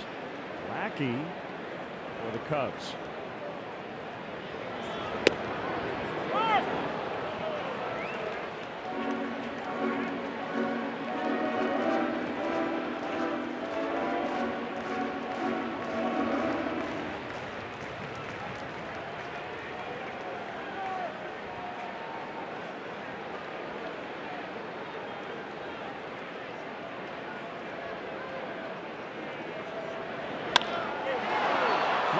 Center, easy play Fowler as he drifts in, and that's that. 2-out double Happ, no runs to the 8th. A 2-2 tie.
Cub fans, help send your Cubs to Miami for the 2017 All-Star Game. Vote early, vote often, vote now at Cubs.com/vote. You can vote up to 5 times a day and up to 35 times total.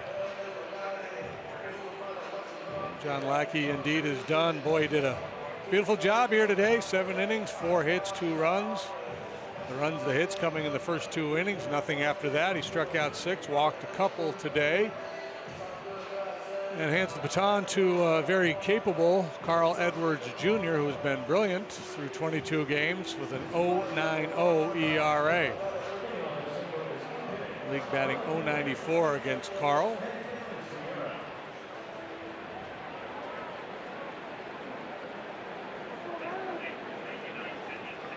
.99 pitches for Lackey today, 62 for strikes. You're going to sing the song. 99 pitches for Lackey today. Strike called on Sierra. They take one away, and Fowler doesn't go deep, and he's got himself a 2-1 lead today. Cornerman in. Sierra runs well. Not very deep. And left and center. It's Jay and Happ, respectively.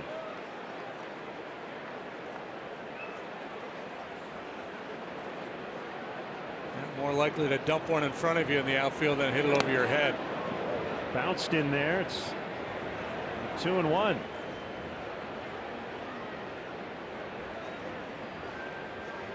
Fireballing Trevor Rosenthal up for the Cards.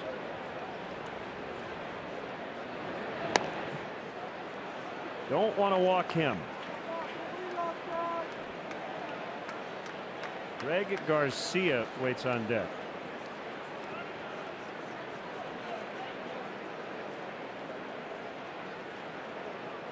Comes some heat, and it missed badly. Yeah, overcooked it. Yeah. He's had a couple outings, Carl has, where he just the command of the fastball disappears on him. And sometimes you get that negative thought of, well, whatever you do, don't walk this guy, and you lose your concentration. The focus, instead of narrowing, just gets real wide. Need to reset, and that's why Chris Basio's making his way to the mound. That plus a little scouting report on Garcia.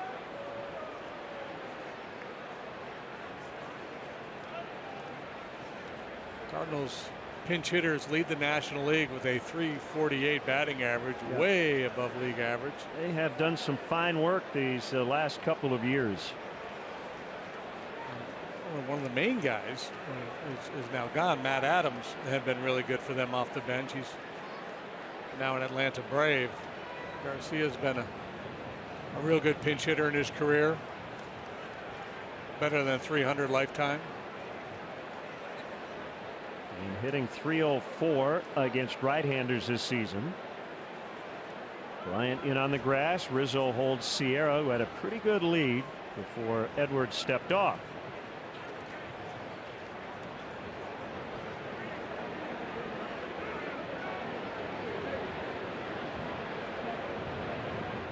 With his hands high, and now he'll throw to first. You know, when a hitter goes into an at-bat against Carl Edwards, they're considering 2 things. One, velocity. Fastball is up with that little cutting action, and a real good overhand curveball. And you wonder if a hitter like Garcia in this instance will dismiss the curveball a little bit more because of the speed on at first base. Sitting on fastball a little bit more.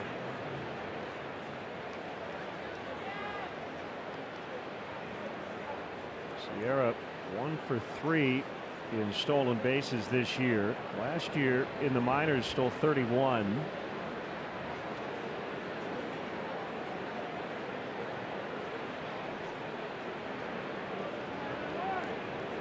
Not running.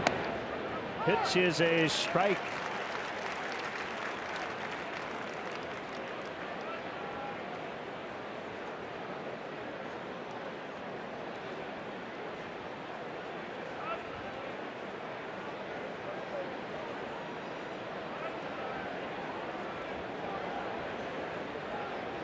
Tie game, 8th inning.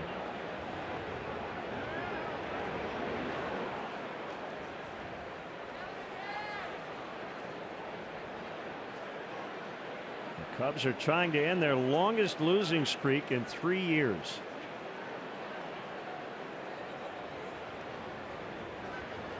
Having dropped all 6 on this last road trip. Edwards has not cut the lead of Sierra at all.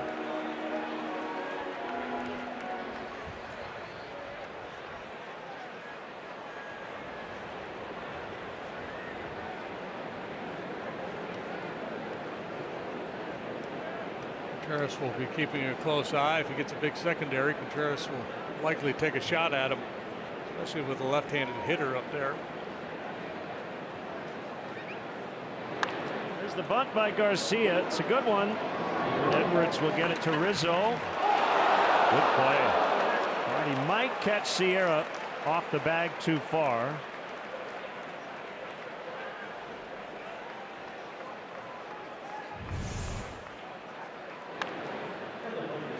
Good sacrifice by Garcia. Smart try by Rizzo.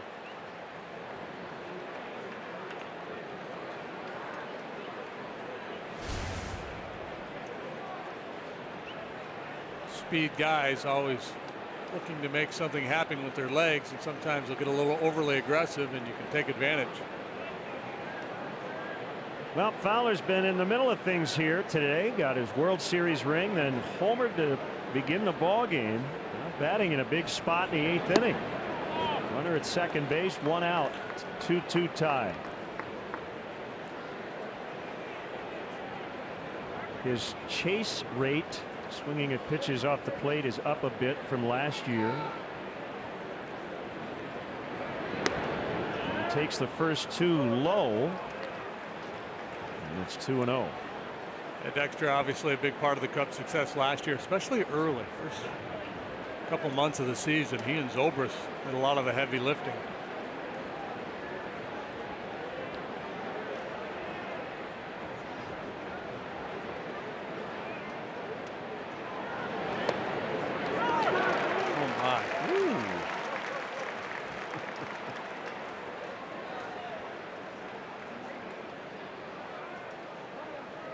He's been wide today.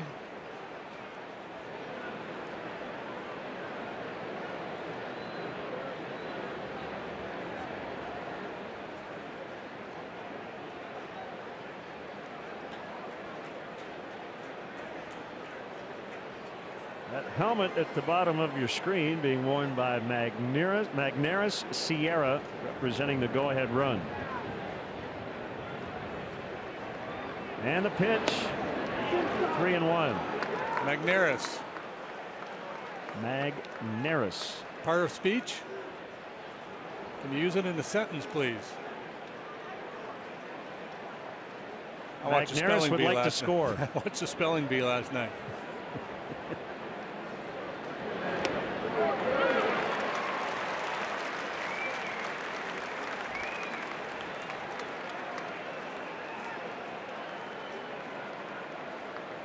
Well, Dexter hasn't taken the bat off his shoulder here in this sequence. 3-2 on him with a base open.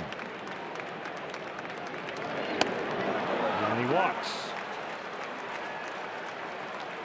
Apply for an all-digital, no-fee loan now at eclicklending.com. eClick is located right here in Chicagoland and rated A+ by the Better Business Bureau. eClick Lending. Your mortgage just happened. Well, a couple of walks and a sacrifice, and the Cardinals set up shop here with Matt Carpenter, and you hate to see Carpenter. He's not having a good year. He's not hitting for average. He's hitting for power. He's hit 9 home runs, but he's the type of hitter you don't like to deal with in these situations.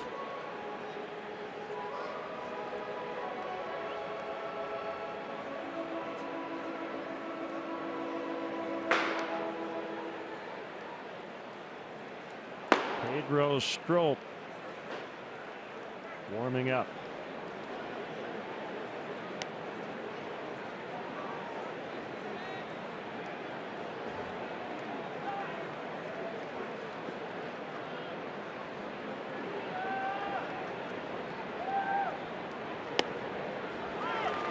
Curve strike.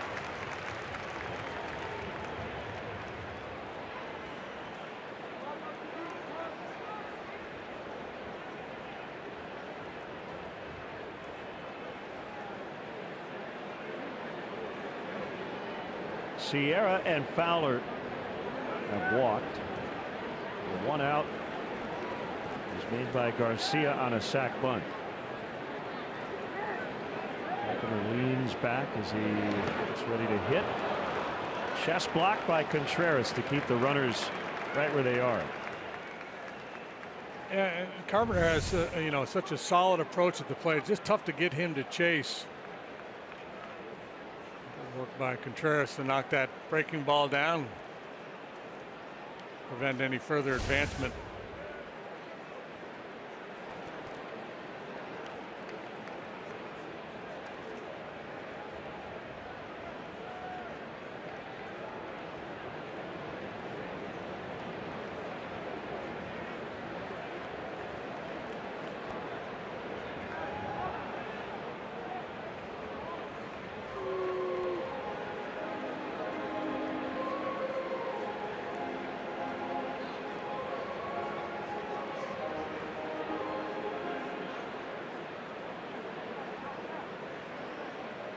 Carl really slowing it down with men on base. 1-1 to Carpenter, and the pitch. Half swing counts as a full swing. 1-2.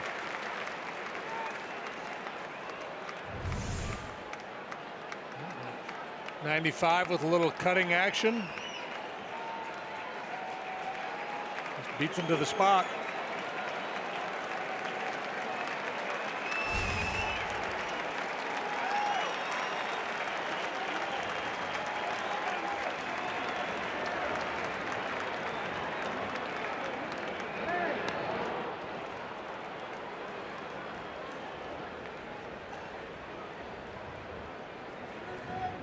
John Lackey, 7 solid innings, 4 hits, 2 runs.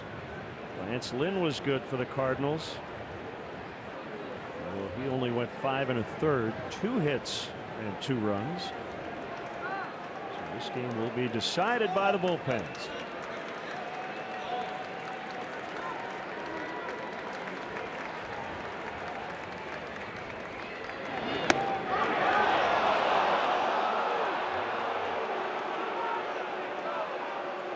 Just not a lot of anxiety in Matt Carpenter's offensive game, as you said. No, his on-base percentage with runners in scoring position is over 400. He's not hitting for average in these situations, but I think that just speaks to how disciplined he is as a hitter.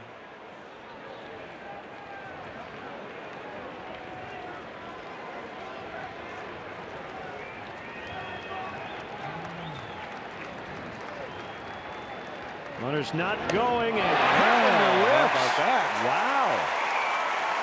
He got him to chase up and out of the zone for a huge strikeout. This time Carpenter does get outside his game. Saw that high fastball up in his eyes. He got a little greedy.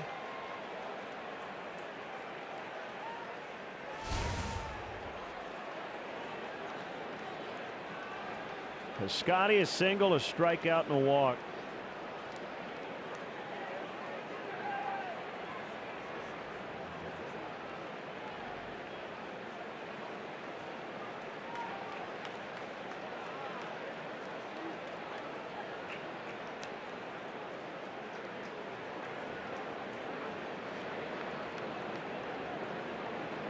Wheels on the bases. Sierra at second. Fowler, the runner, at first. And outside for a ball.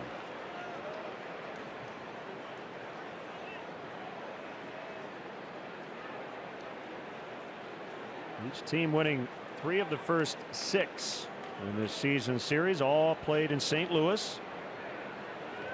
At the end of the regular season, they will have matched up 19 times.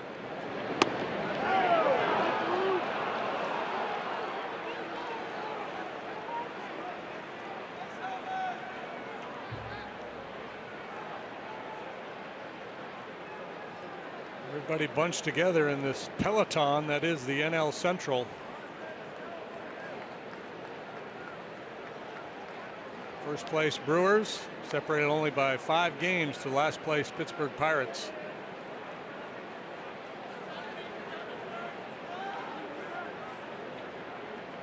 Last 10 days, the Cubs are 3-7. Everybody else in the division 4-6.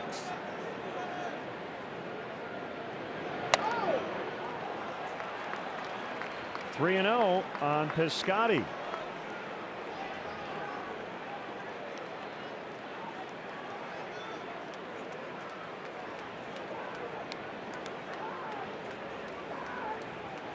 So all 5 within 5. Right now the Cubs are closer to Pittsburgh than they are to the Brewers. Hard to believe. And they are loaded up on walks.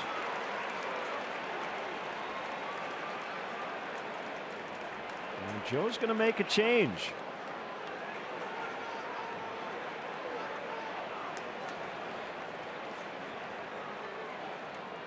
Looks like it'll be Pedro Strop against Yadier Molina. Base is full of Cardinals in the 8th. Tie ball game.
Returns with fast-paced pick-up-and-play MLB action, packed with all your favorite MLB teams, players, ballparks, and much more. Get RBI Baseball today for Xbox One, PlayStation 4, and mobile devices. Learn more at rbigame.com. So it's Pedro Strop against Yadier Molina. The Cardinals have filled up the bases on 3 walks. Strike one would be a good idea. There you go. And now you can expand a little bit. And you know where Molina thinks in these spots. Right field. See Happ shading a little bit towards right center. If you could add a rover, you would place him directly between Ben Zobrist and Jason Heyward.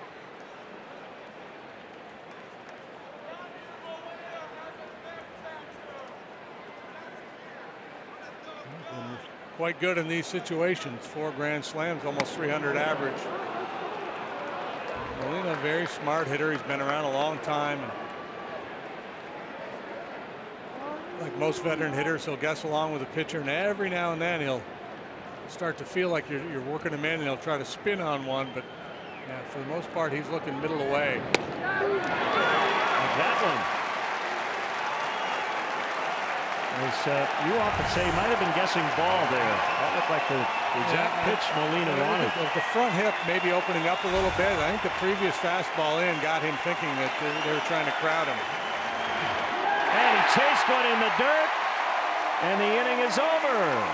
So Strop comes in, strikes out Molina, and we remain tied at 2.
Time for our Giga Time moment. It's powered by Xfinity and also powered by Pedro Strop.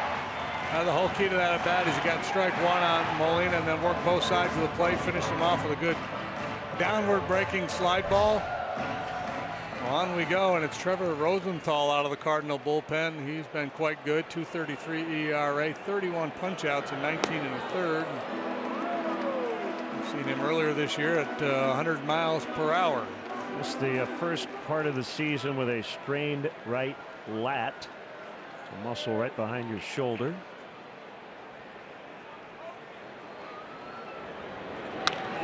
So, line's foul.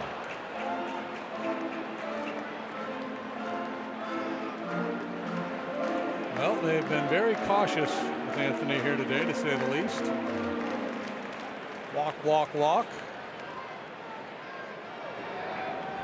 He's not pitching till Sunday. Oh. Waka, waka, waka. Line shot left field. Sierra misjudged it.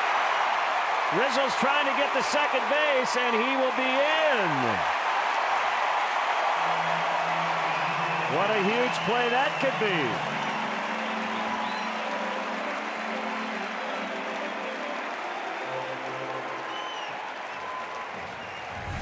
Finally gets something to swing at, hits a bullet to left field. This ball's got carry on it. Dare I say again, Sierra missed. Why not? Anthony watching and reading for a while before ultimately making his way to second base. It is a double for Rizzo. And it's Ben Zobrist. Outside edge at 100.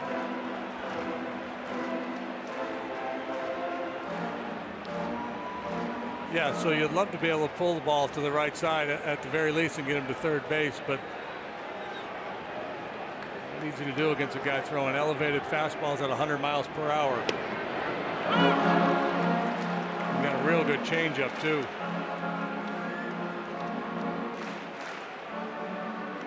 It's a fun battle. You've got a strikeout pitcher out there against a guy who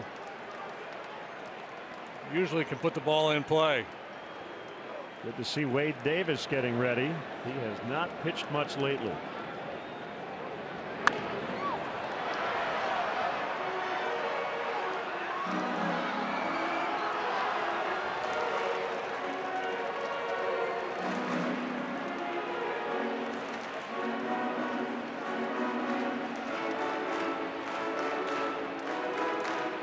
Cubs' last win, a 5-1 decision over the Giants here on May 25th.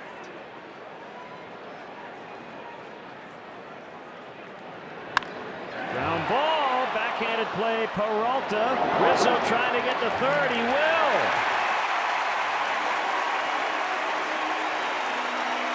So it worked out on the ground out by Zobrist. Daring base running. How about that? Your big slugging first baseman able to make that play on the bases. A great read by Anthony. Holds his ground, does not retreat towards second base, knows that there's 2 long throws to get him. Peralta just not assertive enough getting Rizzo moving back to second base. That provided the opportunity, and Anthony took advantage. Cardinals now have to bring their infielders in against Jason Heyward, who tied the ball game with a double in the 6th inning. Cubs looking for their first lead of the afternoon.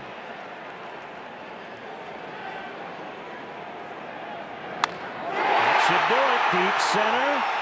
Fowler backpedaling. Rizzo will tag, and the Cubs grab a 3-2 lead in the 8th. Great execution.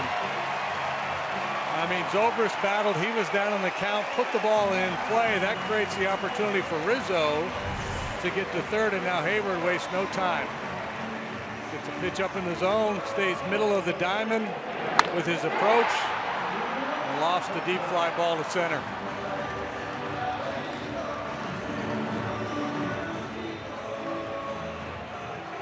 point that Joe Madden continues to harp on is move the baseball, put the ball in play. Especially against these high leverage relievers, big arms. Took advantage of the misplay out in left.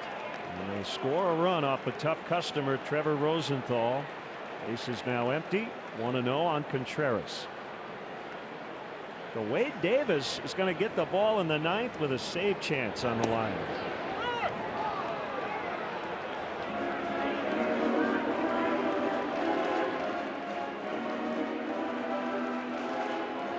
We have breaking news. It's been few and far between here these last couple of weeks.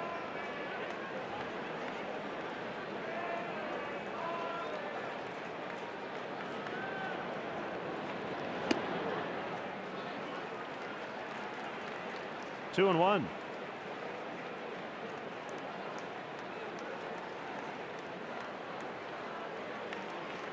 So since May 17th, Davis has made one appearance. He got the save, but gave up his first 2 earned runs of the year against the Giants on the 24th.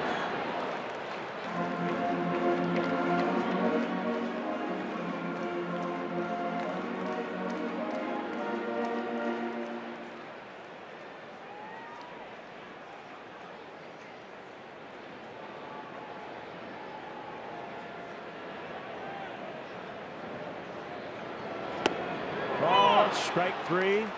Here comes the ninth. The Cubs lead it 3-2 on the sac fly by Hayward.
Hefty home run. Chris Bryant putting the Cubs on the board in the 3rd inning.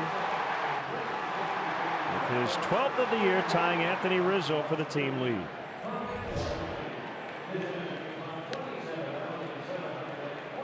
All right, so here we go with Wade Davis on for the 20th time. As Len mentioned, the first time since May 24th. 2-0, 10 out of 10 in save opportunities. An 0.98 ERA. He allowed 2 runs in that outing. They were earned, the first earned runs he has allowed this year. Save opportunities have not been there. There were obviously plenty of games between then and now. He was bothered by a little bit of a neck issue as well, so Joe opted to keep him out of action.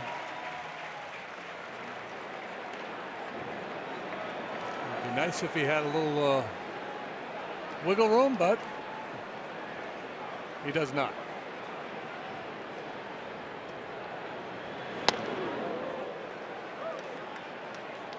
Peralta backed off the plate.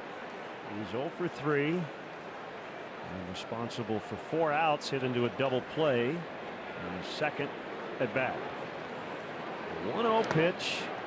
Now 2-0.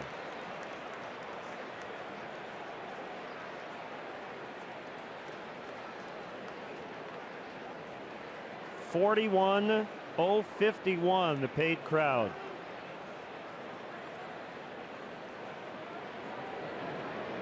And nobody's left in the hole. Russell's got some time. One away. Pretty play. The throws at times have let down Addison Russell, but no issue there, boy. Deep in the hole, a laser across the diamond.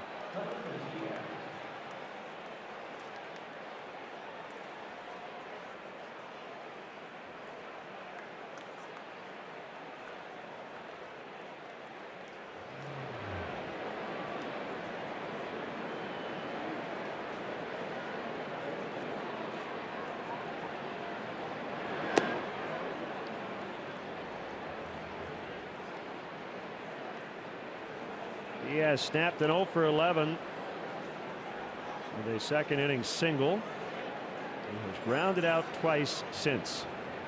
Bryant guards the line at third. Slightly toward the opposite way in the outfield.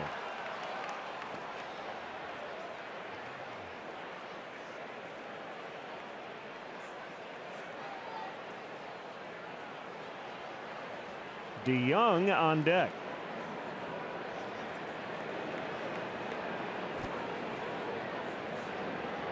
Davis has the side from Contreras. And from the stretch, the pitch, swing and a miss, 1-2.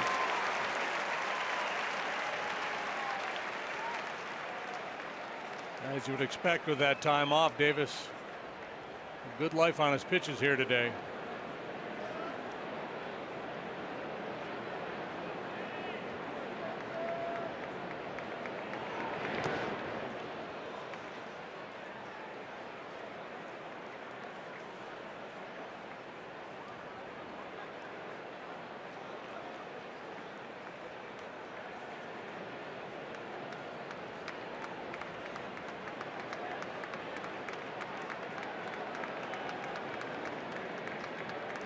Two, swing and a miss. 2 down. Nasty curveball from Wade Davis.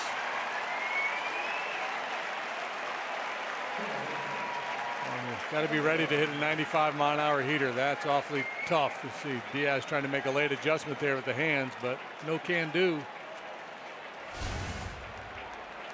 Cubs have their outfield back. It's DeYoung, the second baseman. And the pitch in the dirt.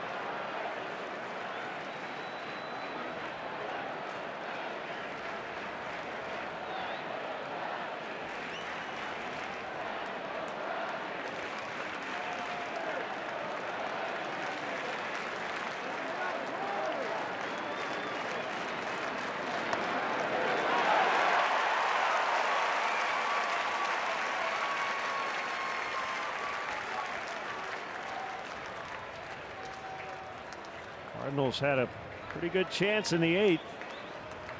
3 walks. They rolled the bases. They could not get a run against Edwards and Stroke. Bounding ball picked up by Bryant. Throw to first. Cubs win. Cubs win. They snap a 6-game skid. They're within a game of 500 and they